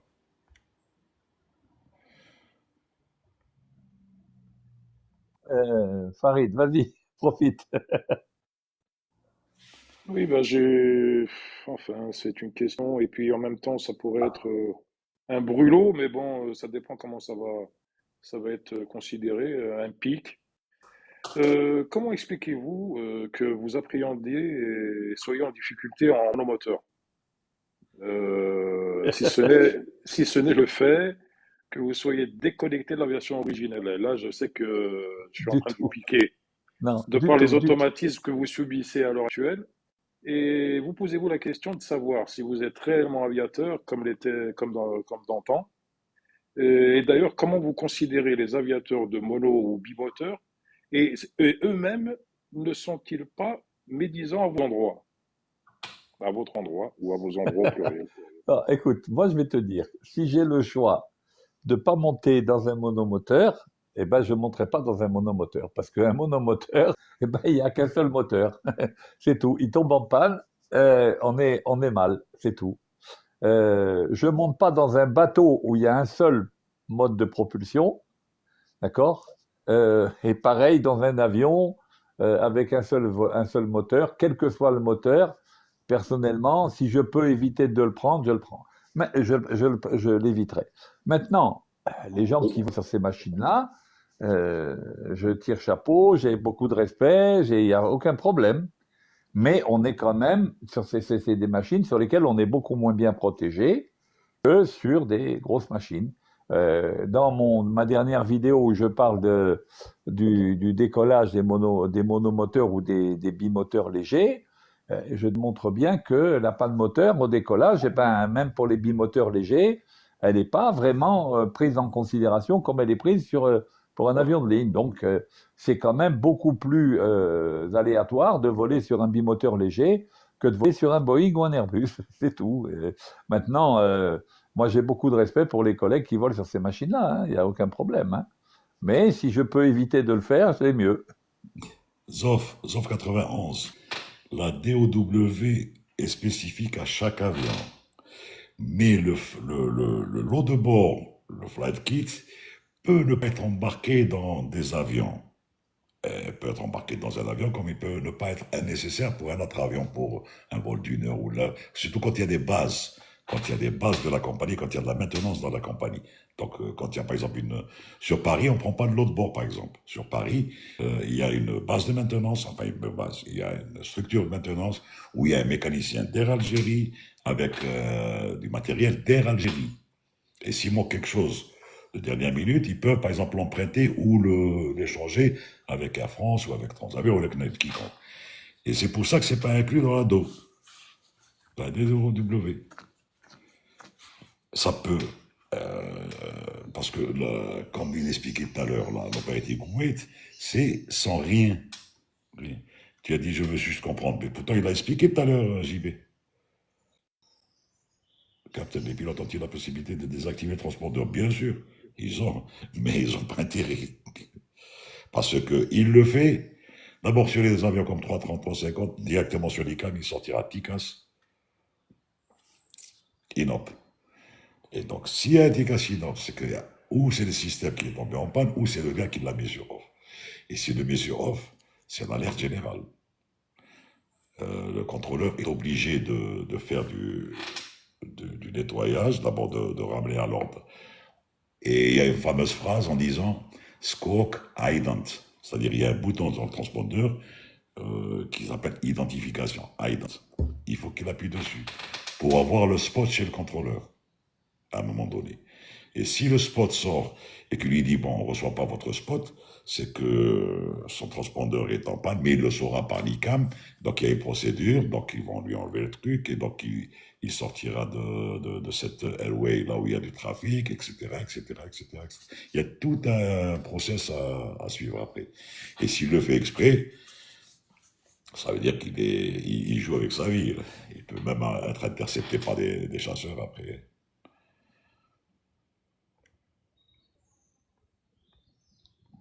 Un journaliste, je fais que tu veux détourner un avion.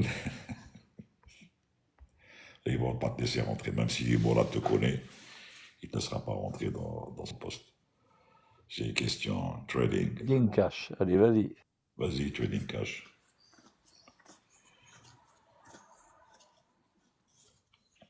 Vas-y, trading. Combien de langues? Moi, je parle français, je parle l'anglais, surtout aéronautique. Je parle l'arabe un peu. Je baragouine en espagnol. Voilà.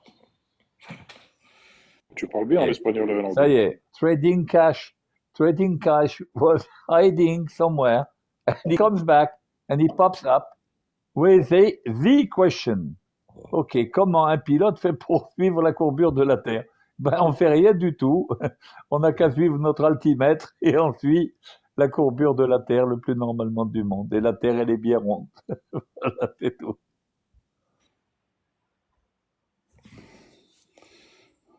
De dénivelé de 13 cm par kilomètre, etc.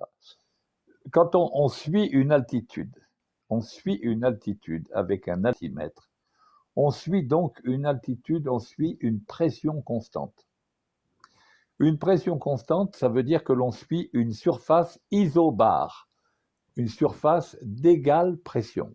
Si on vole à une pression, on vole à une certaine altitude où la pression extérieure est, on va dire, de 200 hectopascales, eh bien, on va suivre tout simplement la surface où la pression reste à la même valeur. Donc, ça nous fera, quand on va aller vers un anticyclone, ça nous fera monter légèrement en altitude vraie, c'est-à-dire en distance réelle entre l'avion et le sol. Et par contre, quand on ira vers une dépression, ça nous fera légèrement descendre. D'accord. La différence entre l'altitude pression et l'altitude vraie étant ce qu'on appelle le facteur D, qui était utilisé dans le temps pour calculer, pour savoir si on avait une dérive positive, négative, etc. Enfin bref, bon, je passe sur les détails là-dessus. C'est tout, mais on n'a pas d'effort à faire pour suivre la rotondité de la Terre, puisque les surfaces isobares suivent la rotondité de la Terre à leur inclinaison près, tout simplement. Voilà.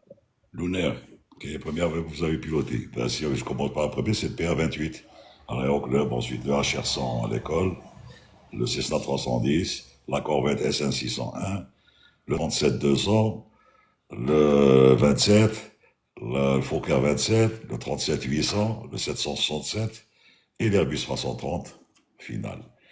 Dans quelle unité de transpondeur? Bon, le 2000, quand tu parles de 2000, je vais te dire, le 2000 c'est dans les régions, c'est-à-dire où il n'y a pas, on n'assigne pas un transpondeur. Déjà, au début, on laisse 2000. Si le gars ne te donne pas un code de transpondeur, c'est-à-dire que tu vas faire peut-être un truc. Mais maintenant, tous les vols ont un code transpondeur. Avant, on mettait Alpha 2000. Donc, on mettait 2000. Et ça sortait chez lui, donc le 2000, mais l'attitude et le numéro de vol. Maintenant, avec le mode Charlie, Bravo, Charlie et tout, maintenant, c'est devenu high-tech. C'est-à-dire obligatoire d'affilier un truc. Quand on fait le DTO, quand on fait le transatlantique, quand on traverse l'Atlantique, 30 minutes après l'entrée océanique, ça sert plus à rien d'avoir un transpondeur parce qu'il n'y a aucun spot qui va sortir chez aucun contrôleur parce qu'il n'y a pas de contrôle. C'est une région qui est par CPDLC et par HF. Donc, 30 minutes après, on passe Alpha 2000 et on passe 121.5 sur la fréquence HF, qui est fréquence d'urgence pour discuter en cas de problème pour lancer un message d'alerte qui va être transmis par les autres pilotes des autres avions, etc. etc. C'est tout. J'espère avoir répondu à ta doit plonger dans le... Non, non, l'avion ne doit jamais plonger dans le nez. L'avion va suivre un isobar. T'as une isobar jusqu'à ce qu'il arrive à destination, jusqu'à ce qu'il descende. Comment on dit Oui. Bon, c'est une question qui n'est pas intéressante en bas, là. Bon, je peux poser la mienne. La roulette de nez Oui. lors d'une panne hydraulique n'est pas contrôlable. Lors de l'atterrissage, dans une telle configuration, la roulette est-elle soumise à des mouvements conséquents, voire anarchiques, une fois sur la piste, et a-t-elle une certaine tenue? Alors, plus maintenant. Ouais, maintenant, c'est Maintenant, dans on a modifié ça. Maintenant, on a modifié les circuits hydrauliques de sorte que, même quand on perd les circuits hydrauliques, on a encore l'orientation train avant. Voilà. C'était avant, c'était sur le 27 et le 37-200, on avait ça. Ceci étant, à partir du moment où la roulette de nez n'a pas de problème majeur, il n'y a pas un pneu crevé ou quoi ou qu'est-ce, il n'y a pas de problème, on contrôle très bien l'avion avec le gouvernail de direction, tant qu'on est à haute vitesse. Et bon, moi je me suis posé donc avec la panne hydraulique donc avec sans nose wheel steering, et je me suis posé, je suis resté sur la piste, pas eu de problème. Voilà. Maintenant, Farid, maintenant, il se peut qu'à la sortie du train, la roulette de nez sorte de travers et reste dans cette position, figée. Ça, c'est autre chose. Ce n'est pas, c'est un défaut qui va être mécanique. C'est un défaut mécanique. En sortant, elle va être figée, par exemple, à 90 degrés. Et ça s'est vu déjà sur un 320 ou 321, je ne sais pas quelle compagnie. On a vu une vidéo dans ce sens, oui, absolument. Donc, le gars, qu'est-ce qu'il a fait? Il a sustenté le maximum possible sur ces deux trains principaux jusqu'à ce qu'il perde pratiquement toute son énergie cinétique et il a posé la roulette de nez, enfin la roulette de nez qui est à 90 degrés. Il y a eu l'effritement, bien sûr, jusqu'à les étincelles. C'est normal parce qu'il y a frottement sur la piste. Et bon, ça c'est pratiquement, ça a presque fondu, hein, la jante et tout de la roulette. Et là, tu dis que c'est un problème mécanique et non pas un problème hydraulique. Non. Je ne dirais pas ça. Problème mécanique dû à beaucoup de choses. C'est-à-dire, en sortant, c'est resté dans cette position. C'est extrêmement rare. C'est-à-dire que cette structure avait tellement travaillé que possiblement et probablement le mécanisme d'orientation à la sortie du train n'a pas fonctionné, c'est tout. Mais sinon, en noise, wheel, steering, il restera dans le nid du vent, comme dirait, dans le sens de l'avion. Moi, j'ai perdu le verre, l'hydraulique vert, qui concerne le truc A, Pékin. Et quand on s'est posé, on est resté au roll-out pratiquement jusqu'à ce qu'on arrête l'avion. Et on peut pas rouler, on n'a pas le droit de rouler parce de toute façon, il n'y a aucune réponse. Il n'y a aucune réponse sur le steering. On a été tracté ensuite pour partir aux areas. De toute façon, la roulette, quand elle sort, il y a un mécanisme, c'est un mécanisme. Quand l'amortisseur est complètement détendu, donc avant que la roue ne touche par terre, elle est contrainte mécaniquement, le train avant est contraint mécaniquement à être à zéro d'orientation. Si tout marche normalement, je parle bien, si tout marche normalement. Il y a un système de cam, il y a un doigt qui rentre dans une cam en V et qui oblige le train, en fait, à être à zéro. Même quand on rentre le train, quand on lève le nez, admettons que la roulette de nez, au moment où elle quitte le sol, admettons qu'elle ne serait pas tout à fait dans l'axe. C'est peu probable, mais admettons. Eh bien, dès que l'amortisseur se détend, en se détendant, ça va remettre le train avant dans l'axe. Normalement, hein, si tout marche bien. Après, s'il y a un problème, et d'ailleurs, cette cam qui remet le train dans l'axe, elle va commander un solénoïde d'interdiction de rentrée du train. Si la roulette de nez, c'était le cas sur les Boeing que j'ai pilotés, moi, si la roulette de nez n'était pas dans l'axe, la manette de train était bloquée par un solénoïde. On ne pouvait pas lever la manette de train. Voilà. Les Je radars, sais pas si, vas-y, je sais, fais. oui, je sais pas si vous avez vu la vidéo que je vous ai envoyée sur un very, very hard landing. Parce que là, c'est pas un hard landing, c'est un very hard landing. Les ailes ont touché la piste. Non, ils n'ont pas touché à la piste. C'est les volets. Si, les volets ont touché, Ah, ils regarde n'ont bien, hein. pas touché. Tu as l'impression qu'ils touchent, mais ils ne touchent pas. S'ils avaient touché, ils seraient cassés. À la compression des. Moi, je l'ai vu, hein, tu me l'as envoyé, je l'ai vu. À la compression, tu vois les ailes, justement, vibrer. Enfin, les volets en cabrage max, ils volaient, mais ils ne touchaient pas. Ils touchaient pas. Crois-moi que s'ils touchaient, cet avion, il est réformé. Hein. D'abord, il serait pas resté sur la piste. Parce que l'envergure de sortie de volée de 747 comme ça, c'est 40, flaps 40. Et tu as vu comment que c'est vraiment on dirait un albatros. S'il avait dans sa perception, en voyant ses ailes quand même qui ont percuté ou peut-être pas percuté, mais qui ont subi quand même un choc, qu'il avait dans la perspective de faire un go-round. Est-ce qu'il aurait, moi je pense qu'il aurait réfléchi à deux fois à faire ça quand même, parce Non, non, que il l'aurait fait parce que dans tous les cas de figure, s'il avait décidé de faire la remise des gaz, il l'aurait fait. Mais choc faisant, il l'a pas fait. Mais je vais te dire, cet avion, crois-moi qu'il est rentré directement en inspection, hein, parce qu'il est surélevé, il y a inspection des trains, et les points d'attache du train surtout, les amortisseurs, pas seulement la compression, mais les points d'attache, parce que dans l'avion, il y a des points d'attache. Et il peut y avoir une distorsion avec un hard landing, il peut y avoir, ça dépend des jets reçus, il peut y avoir une distorsion à l'intérieur, et l'avion peut être vrillé. Et s'il est vrillé, il est immobilisé, moi je te le dis. Mais je oui, vais revoir cette histoire, quand tu m'as dit, je vais me confirmer s'il touchait ou pas. oui, il a touché, j'ai bien regardé, il a touché, mais c'est juste les volets à l'arrière de l'aile. Parce que Farid, moi quand je regarde une vidéo, c'est ce que je fais, je mets photo, hein. C'est-à-dire stop, là, Bien sûr, c'est pour ça. surtout dans ce cas-là, parce Et que là, il faut vraiment. j'arrête au moment de la compression, j'arrête. Donc c'est pour ça que je t'ai dit, tu as le millimètre, tu as le millimètre visuel sur la vidéo, hein, pas le réel. Les radars peuvent détecter les petits drones, oui.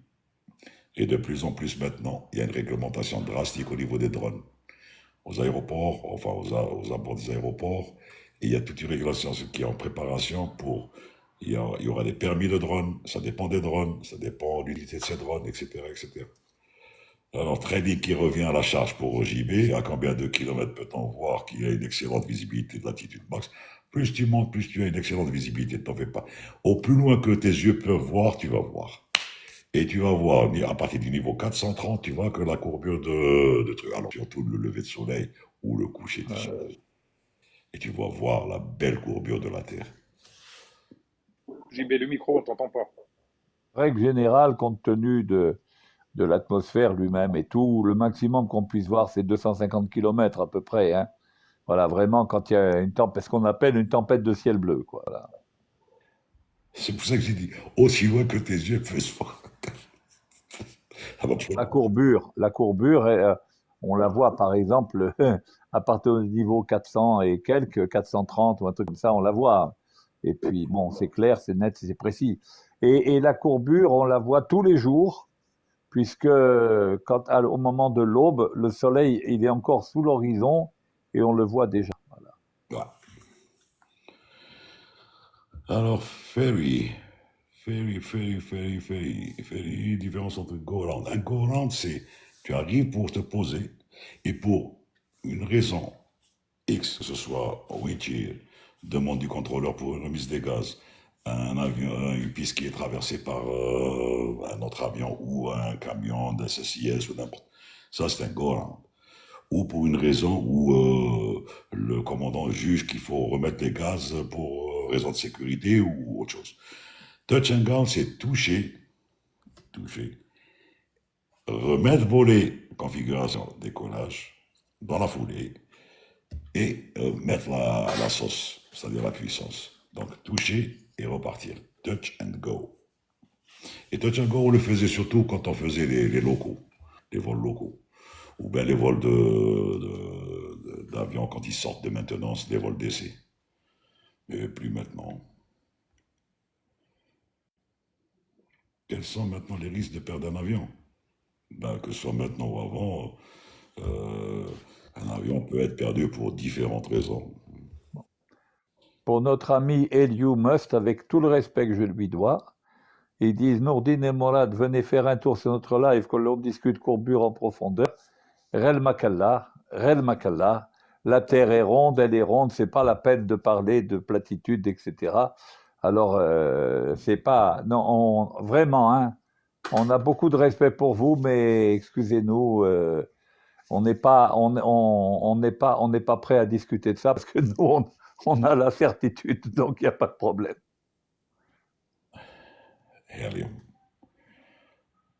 هيليوم ماست صحيت.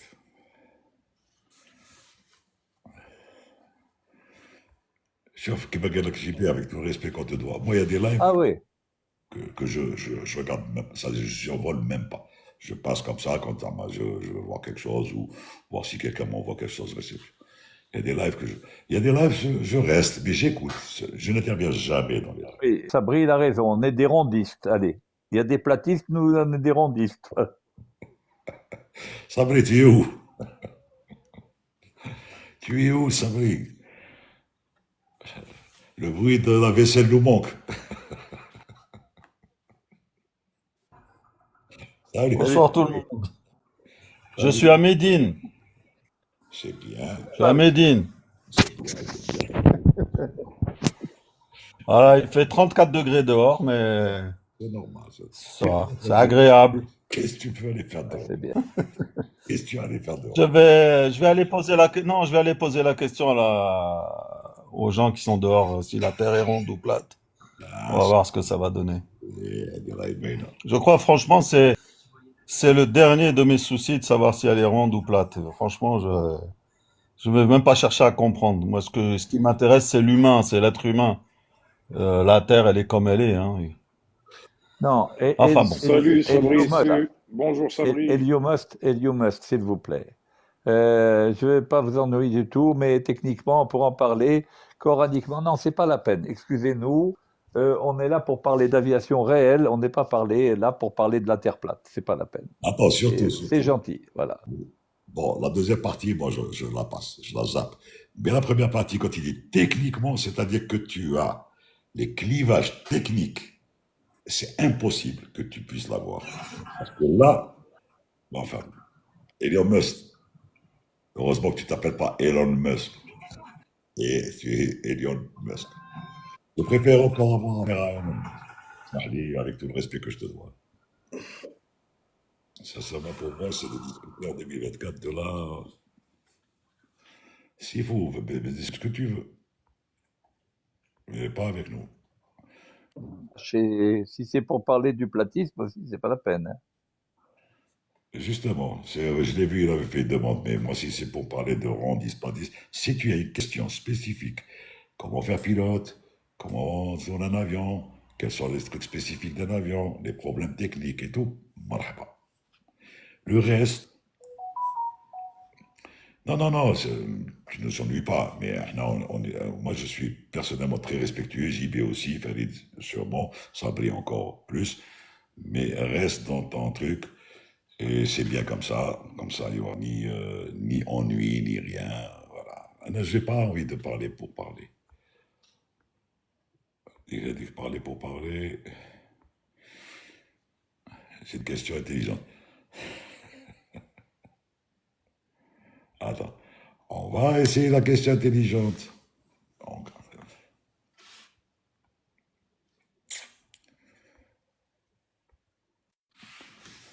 Salam Oui, alaikum.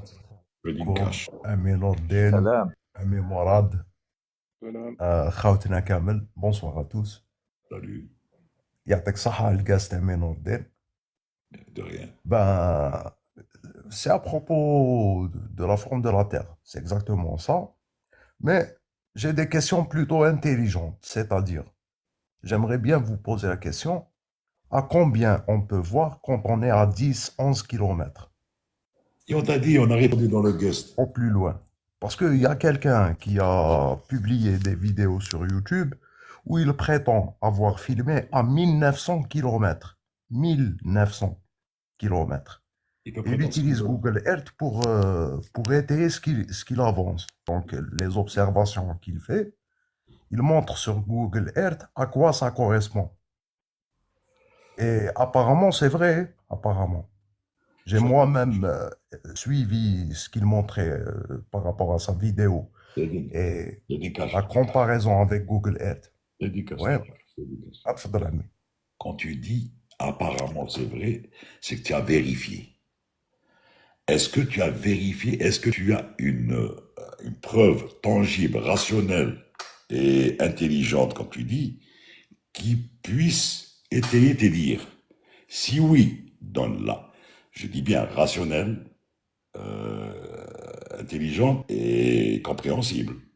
ماشي تجبد لي وقيل وقالوا وقلنا وقال وهذاك شاف الاخر 1900 وهذاك شاف non non non c'est pas comme ça que ça Excuse-moi, va. Nordin, moi, il me semble que, en la personne de Trading Cash, on a affaire à une personne qui n'est pas convaincue, qui est indécise, qui est en train de poser la question de savoir, qui découvre des vidéos. Mais je pense pas que ce soit le gars qui va te dire la terre est plate. Il Non, est là dans l'expectative. Dans allez, l'expectative. allez, Alors, Trading Cash, je vais vous expliquer. Il y a une formule pour calculer la portée optique. Ce qu'on appelle la portée optique, c'est-à-dire là, ce dont on parle, c'est de la portée des ondes radio qui se déplacent en ligne droite. D'accord? Alors, la portée en nautique, en mille marins, elle est de 1,23 multiplié par la racine de la hauteur de l'avion en pieds. C'est-à-dire, vous êtes à 30 000 pieds, vous faites racine de 30 000, vous multipliez par 1,23 et vous avez la portée optique. C'est-à-dire là où l'œil peut porter théoriquement, puisque l'œil, la vision que l'on a des choses, est affectée par l'atmosphère lui-même. L'atmosphère limite notre vision parce que c'est pas complètement transparent. Il y a une réfraction, etc., etc. Très bien. Donc, voilà, ça c'est la portée visuelle. La portée visuelle des ondes radio qui se déplacent en ligne droite. Très bien. Maintenant, pour la rotondité, pour la distance à laquelle on peut voir, on est forcément limité par la présence même de l'atmosphère.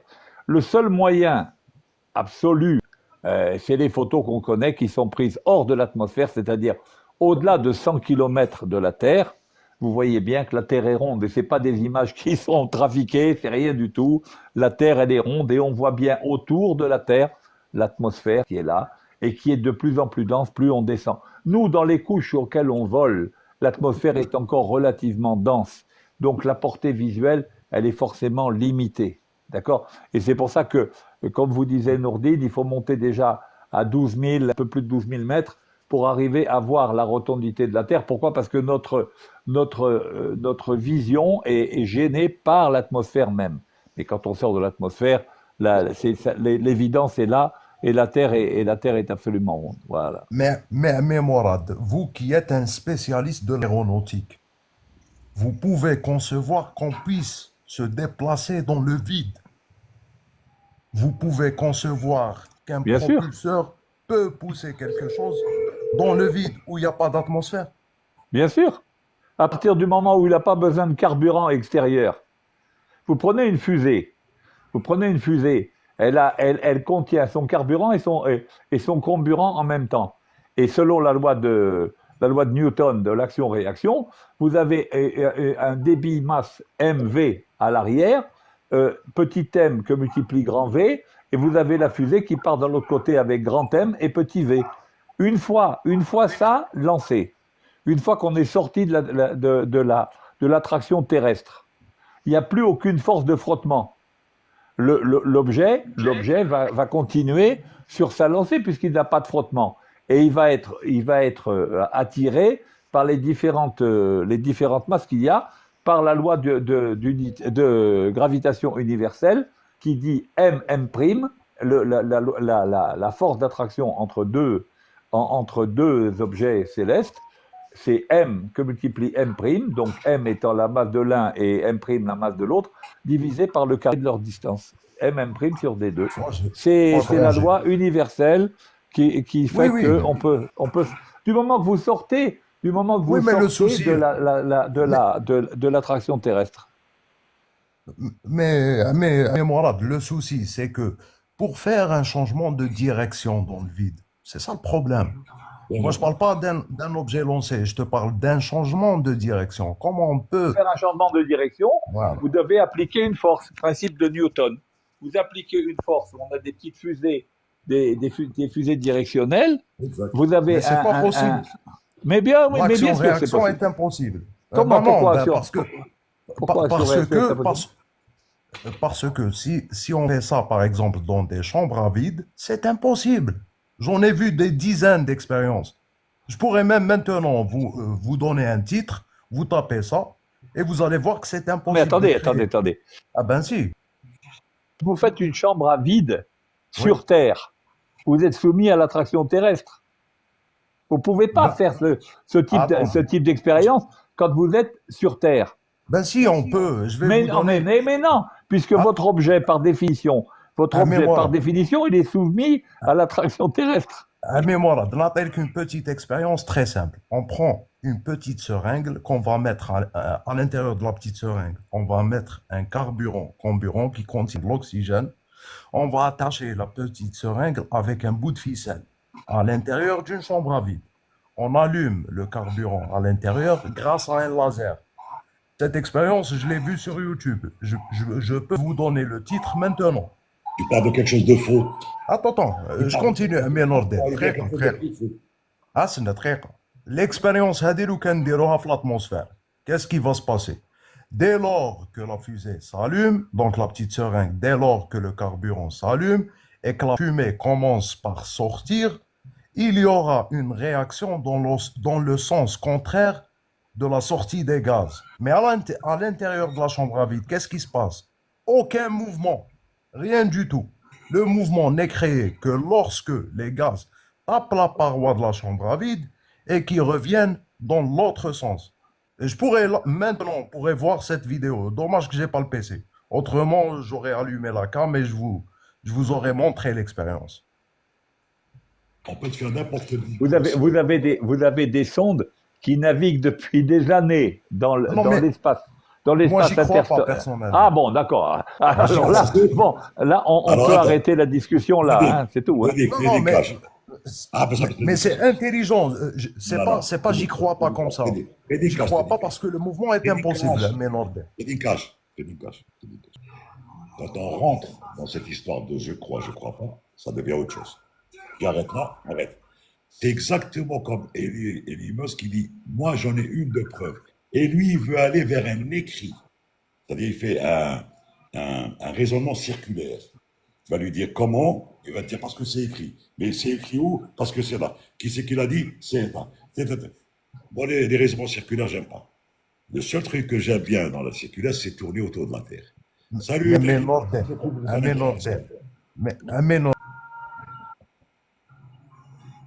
Je pensais qu'il n'était pas convaincu, mais en fin de compte, il est vraiment convaincu. Je pensais qu'il se posait la question, mais non, il a des références à lui. Non, sauf, il y a un principe fondamental dans la vie. Moi, si maintenant je te dis, je ne crois pas à TikTok, d'accord? Je ne crois pas du tout à TikTok. Eh bien, je ne vais pas rentrer sur TikTok. Tu as compris? Si je te dis, je ne crois pas, par exemple, à n'importe quoi, j'y crois. Ça est terminé.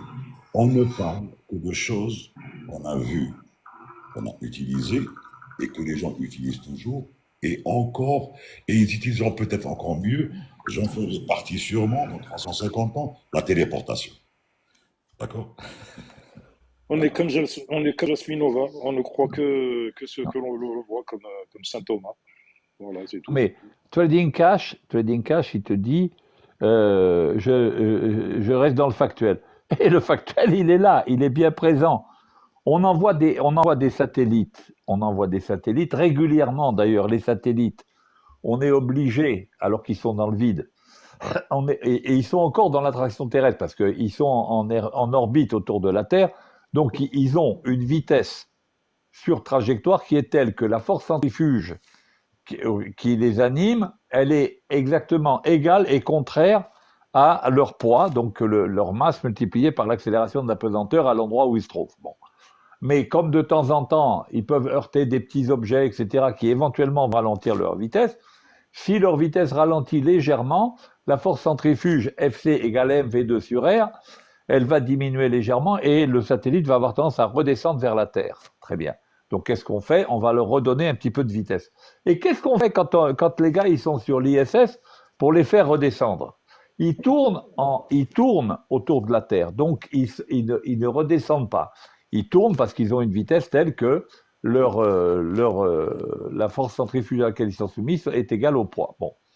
Quand on veut faire redescendre la capsule sur Terre, qu'est-ce qu'on fait? On la ralentit tout simplement. En la ralentissant, la force centrifuge diminue et la truc redescend. Si maintenant on se situe en dehors de l'attraction terrestre, c'est-à-dire qu'on est trop loin pour que la Terre ait la moindre influence, à partir du moment où on arrive dans ces zones déjà avec une certaine vitesse initiale, étant donné qu'il n'y a aucun frottement, le mouvement continuera selon le principe immuable de Newton, c'est-à-dire qu'un objet est en vitesse constante et en vol rectiligne, enfin en déplacement rectiligne uniforme, tant que la somme des forces qui lui sont appliquées est égale à 0. Stop et fin, c'est tout. Et à partir de ce moment-là, pour le faire changer d'un côté ou de l'autre, on utilise encore un principe de Newton, qui est le principe d'action-réaction. On va le faire ralentir, augmenter, tourner à droite ou tourner à gauche, en faisant un effet d'action-réaction. Stop et fin, il n'y a pas à croire ou pas à croire, c'est totalement factuel. Voilà. Bon, Trading, je t'ai dit, n'y vois rien de mal. Moi, quand c'est une question de croyance, non-croyance, je ne discute pas. Dis-le là. Ça veut dire, tu dis la formule universelle de Newton ne marche pas, et j'en ai la preuve. Moi, je te conseille d'aller en Norvège, de déposer ton truc, tu vas avoir peut-être un Nobel, et je serai content pour toi. Je te jure, c'est vrai, je serai très content que vous l'ayez dit Nobel, pour un truc comme ça. Elon Musk, quand tu parles de l'International Station, la station internationale, pour l'avoir suivi, et pour avoir vu ceux qui ont été, et d'ailleurs même ceux dont on parle et qui croient dans les textes, nanana, eh bien ils l'ont vu, ils ont été. Une. Deux, quand on allait vers Pékin, et que je montrais, moi qui avais fait un petit peu de Navastro, un peu, à l'ENAC, quand on voyait le beau ciel avec étoilé, et quand on voyait le truc, et le gars il me dit, c'est quoi? Il dit, c'est l'ISS. Et l'ISS, tu la vois. Tu vois, c'est tellement lumineux, tu as l'impression que c'est une étoile. Et la Terre tournant, elle tourne autour de la Terre et tu vois l'ISS. Et on a vu les photos de l'ISS commencer. Bon, maintenant, quand tu rentres dans l'histoire de croyance, pas croyance, je te laisse, je préfère te laisser dans ta croyance. Je suis content pour toi. Nous, on ne parle pas de ça. Comment ça va? Ah, salut. Ah, ben voilà, un gars, voilà, Yazid. Comment ça s'est passé tes assessments, ton psy viens nous raconter ça. Au moins, un gars peut-être qu'on va peut-être aider.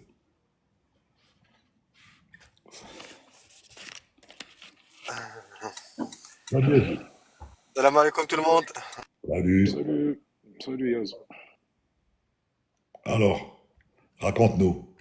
Tu en es où? Bah, tu as reçu Ne change pas de page. Non, c'est parce que j'éteignais des applis pour pas que ça. J'ai enlevé des sonneries sur mon téléphone, c'est pour ça. Ah, ok. Là, vous m'entendez? Oui, très bien. Tu en es où? Bah écoute, j'ai passé les psy 1 Ouais. et bah c'était dur. Alors? C'était assez difficile. Bah j'étais à l'ENAC, je voulais vous faire un petit coucou pour te montrer ton. Oui. Et C'était sympa. Moi, j'aime bien cette ville, Toulouse. Donc, bon, j'avais pas eu le temps parce qu'il y a énormément de tests et ouais, comme par hasard, les tests que j'ai bachotés, bah, je les ai réussis.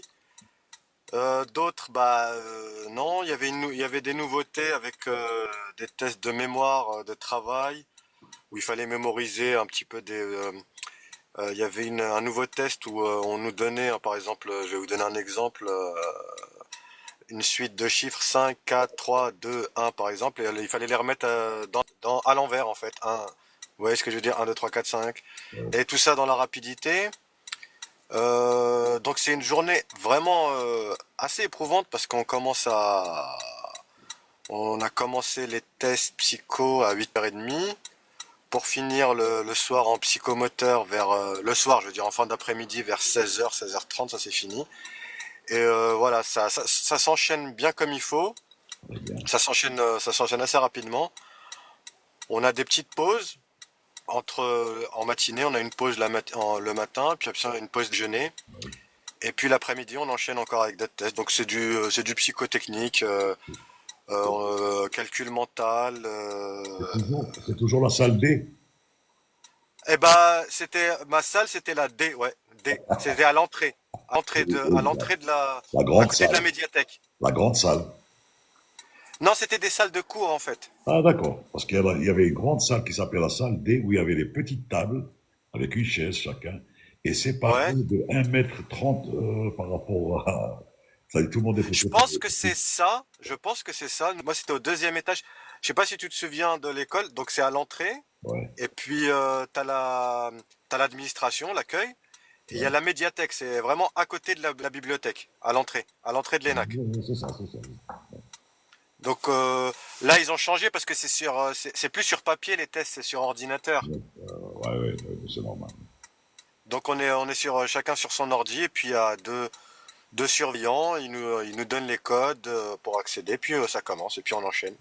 Donc avec un test aussi qui est pas au début on a commencé par un test où c'est des petits problèmes mathématiques niveau ouais, mais tout ça en calcul mental, c'est-à-dire pas de calculatrice, histoire de voir voilà comment on calcule sous stress et tout parce que voilà c'est ça en fait c'est comment en gros c'est voilà c'est un peu le travail d'un pilote mais je pense que c'est un peu tiré par les cheveux. Mais tout ça dans une certaine rapidité, comment on exécute les tâches, comment on les gère, comment on fait tout ça quoi. Bah c'est une expérience, j'ai le droit encore à une cartouche, donc j'étais pas vraiment, là j'attends les résultats, mais je suis pas super satisfait de moi. Mais au moins ça fait une expérience. Et là maintenant bah Ouais. j'ai quelques mois, pardon? Que tu ne sois pas satisfait de toi, c'est super bien. C'est très bien. Parce que c'est là où tu vas faire l'effort qu'il faut. Oui justement je vais faire voilà c'est ça. Maintenant j'ai vu mes erreurs, je sais ce que je dois travailler au cas où voilà. Et puis dès maintenant, je vais essayer de trouver, c'est-à-dire toutes mes ressources. Voilà, bon, mais, tous ceux avec qui j'ai parlé, avec les pilotes, j'ai fait deux jump seats. Alors là j'ai fait une jump seat Toulouse Paris. J'étais, en fait, à chaque fois que je fais des jump seats, je me dis c'est ça que je veux faire en fait. Et là j'ai discuté avec des pilotes. On a fait on a fait une approche 4-3 sur Orly, arrivé Odilo, qui s'est transformé. Et en fait, comme j'avais le casque, j'entendais toutes les communications et je voyais. Ah, voilà, je connais déjà pas mal. Mais là, c'était magnifique. Alors en fait, on a fait une approche. Elle était initialement au départ de Toulouse quand ils faisaient le briefing. En fait, j'ai assisté à tout, donc c'était génial. Et à Toulouse, il m'a dit attends, bonjour et tout. Ils sont super sympas, les équipages Air France, ils sont D'ailleurs, vraiment adorables. C'est des gens tu m'étonnes. passionnés, bah, tout comme vous hein, d'ailleurs. Mais là, voilà, il m'a dit, Yazid, Anna, rassure-nous. Rassure-nous, c'est pas. Quand tu dis c'est ce que j'ai envie de faire, c'est pas faire du jump seat. non, Mais Allô? encore, mais encore, mais encore, encore plus. Euh, on peut Allez, dire. c'est bon, t'as compris la blague. C'est ouais, bon. Oui, ouais, j'ai compris. il a compris, il a compris. Et alors, on a Mais fait dis, du coup, alors on a fait attends, voilà, attends, vas-y, initialement, pardon? j'arrive à ça. Vas-y, j'arrive à ça. J'avais dit, ils ont fait une 4-3. Ce qui m'étonne, c'est qu'ils puissent le laisser assister à une 4-3. Bah, en fait, ils ont. Attends 2 secondes. Parce que pendant une 4-3, il y a un cockpit stérile, et quand on a un gars au poste, Non, mais il m'a briefé avant. Il m'a briefé. Non, non, je savais. Parce qu'en fait, je suis arrivé avec la carte cadet Air France, donc c'est comme ok, si j'étais très dans bien, la. très bien, très bien. Donc tu faisais partie Il de savait que la je connaissais tout ça, hein. tu faisais partie de la C'est-à-dire, j'étais briefé avant, il m'a dit 4-3, donc il m'a dit à l'arrivée. Mais après, en fait, ce qui est génial, c'est que ça s'est transformé. Alors, il vérifiait à chaque fois les plafonds. Donc, au départ, c'était. Parce que la procédure chez Air France, c'est le capitaine qui fait les 4-3. partout, hein, partout. Partout, ouais. Et donc, parce que à la base, c'était le copie qui était PF, Pilot Flying. Et puis, au fur et à mesure du vol, en fait, je voyais comment ils discutaient. Et c'était super intéressant. Après, à un moment, ils ont changé. Ils ont dit, bah, les plafonds, ils ont remonté un petit peu. Ils étaient à 260 pieds. Et puis, bah, à la fin, alors, jusqu'à 1000 pieds, ils n'étaient pas encore sûrs. Il était toujours, le capitaine, il était toujours PF. Et ensuite, il a demandé à la tour, voilà, il a demandé le plafond, hop, ça s'est transformé en inverse. Et tout ça, c'était briefé bien avant. Et ce que je trouvais extraordinaire, c'est que, euh, voilà, tout était réglé. Et puis après, il m'a expliqué, tu vois, il m'a dit, bah voilà, tu vois la synergie qu'il y a autour. Et puis au final, il a fait une raw data approach c'est-à-dire, il a tout débranché, il a fait avec juste le bird on. Et puis il m'a expliqué, c'est toujours pour pouvoir garder la. Et à la fin, ce que je me souviens, alors la 200 pieds, il était un petit peu désaxé, et puis il s'est remis, et il m'a dit, bah, c'est des 320 chez Air France. Il m'a dit, tu vois, c'est vraiment au millimètre, là, avec le joystick, c'est vraiment, c'est vraiment, voilà, avec mes yeux, là, ah oui, j'étais émerveillé, c'était magnifique pour moi, et puis j'ai pu voir, voilà, en fait, il y a des petites expériences comme ça qui sont très très enrichissantes. C'est-à-dire que pour moi, cette expérience, à l'aller aussi, j'avais fait le Paris-Toulouse, et c'était vraiment très très très très enrichissant. C'est-à-dire, euh, voilà, c'est entendre ce que font les pilotes, toutes les procédures, comment ils discutent, comment ils parlent, et ça me permet déjà, même cette expérience, c'est comme si je préparais en même temps les Psy 2. Vous savez, la prochaine étape où on a les entretiens de groupe et on part avec les psychologues et tout. Donc c'était vraiment magnifique. Bon, Donc voilà, en gros, c'était une super expérience pour moi, à la fois pour la Jump Street, à la fois pour les Psy 1 qui étaient vraiment éprouvants, parce que d'un point de vue personnel, voilà, bon, un peu déçu, un peu ceci, mais voilà, avec du recul, je me suis, bah voilà, j'ai toujours de la remise de question, je connais mes erreurs, j'essaye de me remettre un peu dans le bain, et je vais commencer à me préparer avant. Je vais peut-être descendre prochainement au pays, chez vous, Jazair, et essayer de me toi, renseigner, pourquoi peut-être tu qu'il y dis a chez vous? des gens qui C'est préparent. toi, tu vas descendre chez toi, pourquoi tu dis chez Oui, vous? bien sûr, chez moi, Inch'Allah. Et ça me fera plaisir je sais pas, de vous rencontrer, ou de rencontrer des gens de l'aviation là-bas. Je souhaite plein de bonnes choses, Yazid. Par Merci contre, beaucoup. par contre, quand tu m'as dit, il a débranché, il est passé en low data avec le Birds On, et tu m'as donné le plafond 260 pieds, il voulait se la jouer devant toi. Parce que normalement, non. Ouais, en fait, ce qui m'expliquait, parce que je lui ai dit, chez Air France, il m'a dit que, en fait, il leur laissait ça, en fait. Ils ont un peu le droit de faire ça Non. pour pas perdre, Avec les passagers, pas avec les Avec les passagers. passagers, quand les minima sont au minima, Mhm, si la piste est en vue au minima, on débranche le pilote automatique et on se pose. Maintenant, mhm. on peut le laisser jusqu'au dual autopilot. Parce que quand il y a des visibilités comme ça, parce que ça a commencé quand vous êtes parti de Toulouse, probablement à Sky invisible. SKC, TACCC, Sky Oui, Invisible. oui. Mhm. Voilà. Et donc c'était du rayonnement. Ensuite, ça se commence à se lever. Et en se levant, c'est normal que le plafond se lève et la visibilité augmente avec une RVR pratiquement adéquate. Mais Il faut qu'on Mais puisse. ils avaient une visibilité, la visibilité, elle était là, c'était juste le plafond. On voyait, Oui, on oui. commençait à voir la piste à 260 pieds. Alors, encore plus qu'il ne Un faut pas passer au Rodata. L'Eurodata, d'une manière générale, on le fait quand on est en CAVOC, y a pas de problème, bonne visibilité, tout ça. Et on prévient l'équipage, on dit, bon, aujourd'hui, je vais faire un Rodata, et de sorte que le pilot monitoring, il fait attention, et puis voilà, voilà. Mais bon, on le fait entre nous, et quand les conditions sont pas du tout marginales, voilà. En règle D'accord, générale, ça, c'est la philosophie du truc. d'accord, ok. Mais Et au-delà de ça, si tu permets, au-delà de ça, la philosophie Airbus, c'est d'utiliser les automatismes le plus longtemps possible. Az Et dans maximum. une procédure comme celle-là, Az maximum. as maximum, s'il a démarré une procédure low visibility, eh ben, il la continue, même s'il voit le sol, même s'il voit la piste, il continue. Passer en raw data et passer en plus en bird, franchement, il faut le faire. je pense pas qu'Air France permette ça. Ça m'étonnerait. C'est comme cette histoire du 777 où ils ont dit l'avion fait à peu près ce qu'il veut. Franchement, Ah c'est oui, de la mauvaise foi, moi je pense. l'année dernière, C'est de la mauvaise foi de la part du pilote. Ouais. Le pilote, il a voulu t'épater un peu en te montrant comment il pilotait, c'est tout. Ah On bah pilote oui. plus les avions de ligne. Les avions de ligne, Non, les rien avions que de ligne sont répondre. pilotés par des ordinateurs et nous, on ne fait que gérer. Sabri, On décolle et on atterrit. Ouais. Oui. rien que pour répondre à hier, des aides qu'il y a, y compris les ILS en faux Rodata. Le seul truc qu'on fait du faux Rodata, comme disait JBC en CAVOC, ou bien au simulateur, on le fait. On le fait au simulateur. Même en mauvais temps, on met de brouillard, et c'est pour exercice, mais au simulateur, pas en vol commercial.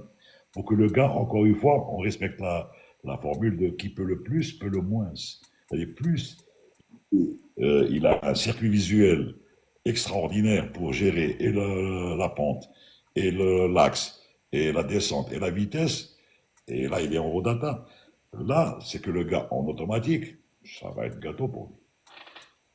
La philosophie, retenez une chose, la philosophie, c'est toujours que quand on a les passagers derrière, quand on est dans l'avion réel et en passager avec passagers derrière, on fait tout pour assurer le maximum de sécurité. Le maximum. Par exemple, on n'a pas le droit, même quand on fait de l'instruction ou quoi, par exemple, on n'a pas le droit de tirer un breaker, donc de couper une servitude électrique, n'importe laquelle. On n'a pas le droit. On n'a pas le droit de mettre, si la philosophie c'est comme le disait Sabri tout à l'heure, d'utiliser les automatismes au maximum, eh ben on utilise les automatismes au maximum. On n'est pas là pour démontrer qu'on est capable de piloter un avion, on est capable de poser. On est là pour piloter un avion avec le maximum de sécurité. Voilà la différence. Voilà. C'est fini Mermoz. Hein. Mermoz, il est mort. Hein. Il faudrait juste expliquer CAVOC. Pour le check CAVOC, ça veut dire par temps clair, c'est-à-dire il n'y a aucun nuage. Heading and visibility, OK. C'est-à-dire visibilité supérieure à 10 km, plafond supérieur à 1500 mètres. Voilà. Ok. Il est temps, Farid, il Sabri, est temps, ouais. Yazid, Oui. je vous Ah, souhaite ça y un est? excellent week-end. Eh ben, très bon week-end. Bon week-end à tous. Je vous souhaite Merci beaucoup. bon courage. Sabri, médine bien, médine bien, médine bien, médine bien. Sabri, médine bien. Voilà. Ouais, Allez. mais essaie de dormir un peu parce que je pars tout à l'heure. OK, ciao, Allez, au ciao. revoir tout le monde. Bonne soirée. Allez, bon vol, Merci. Sabri. Ciao, ciao. Au revoir. Au revoir. Donc, Merci. Au revoir. À bientôt.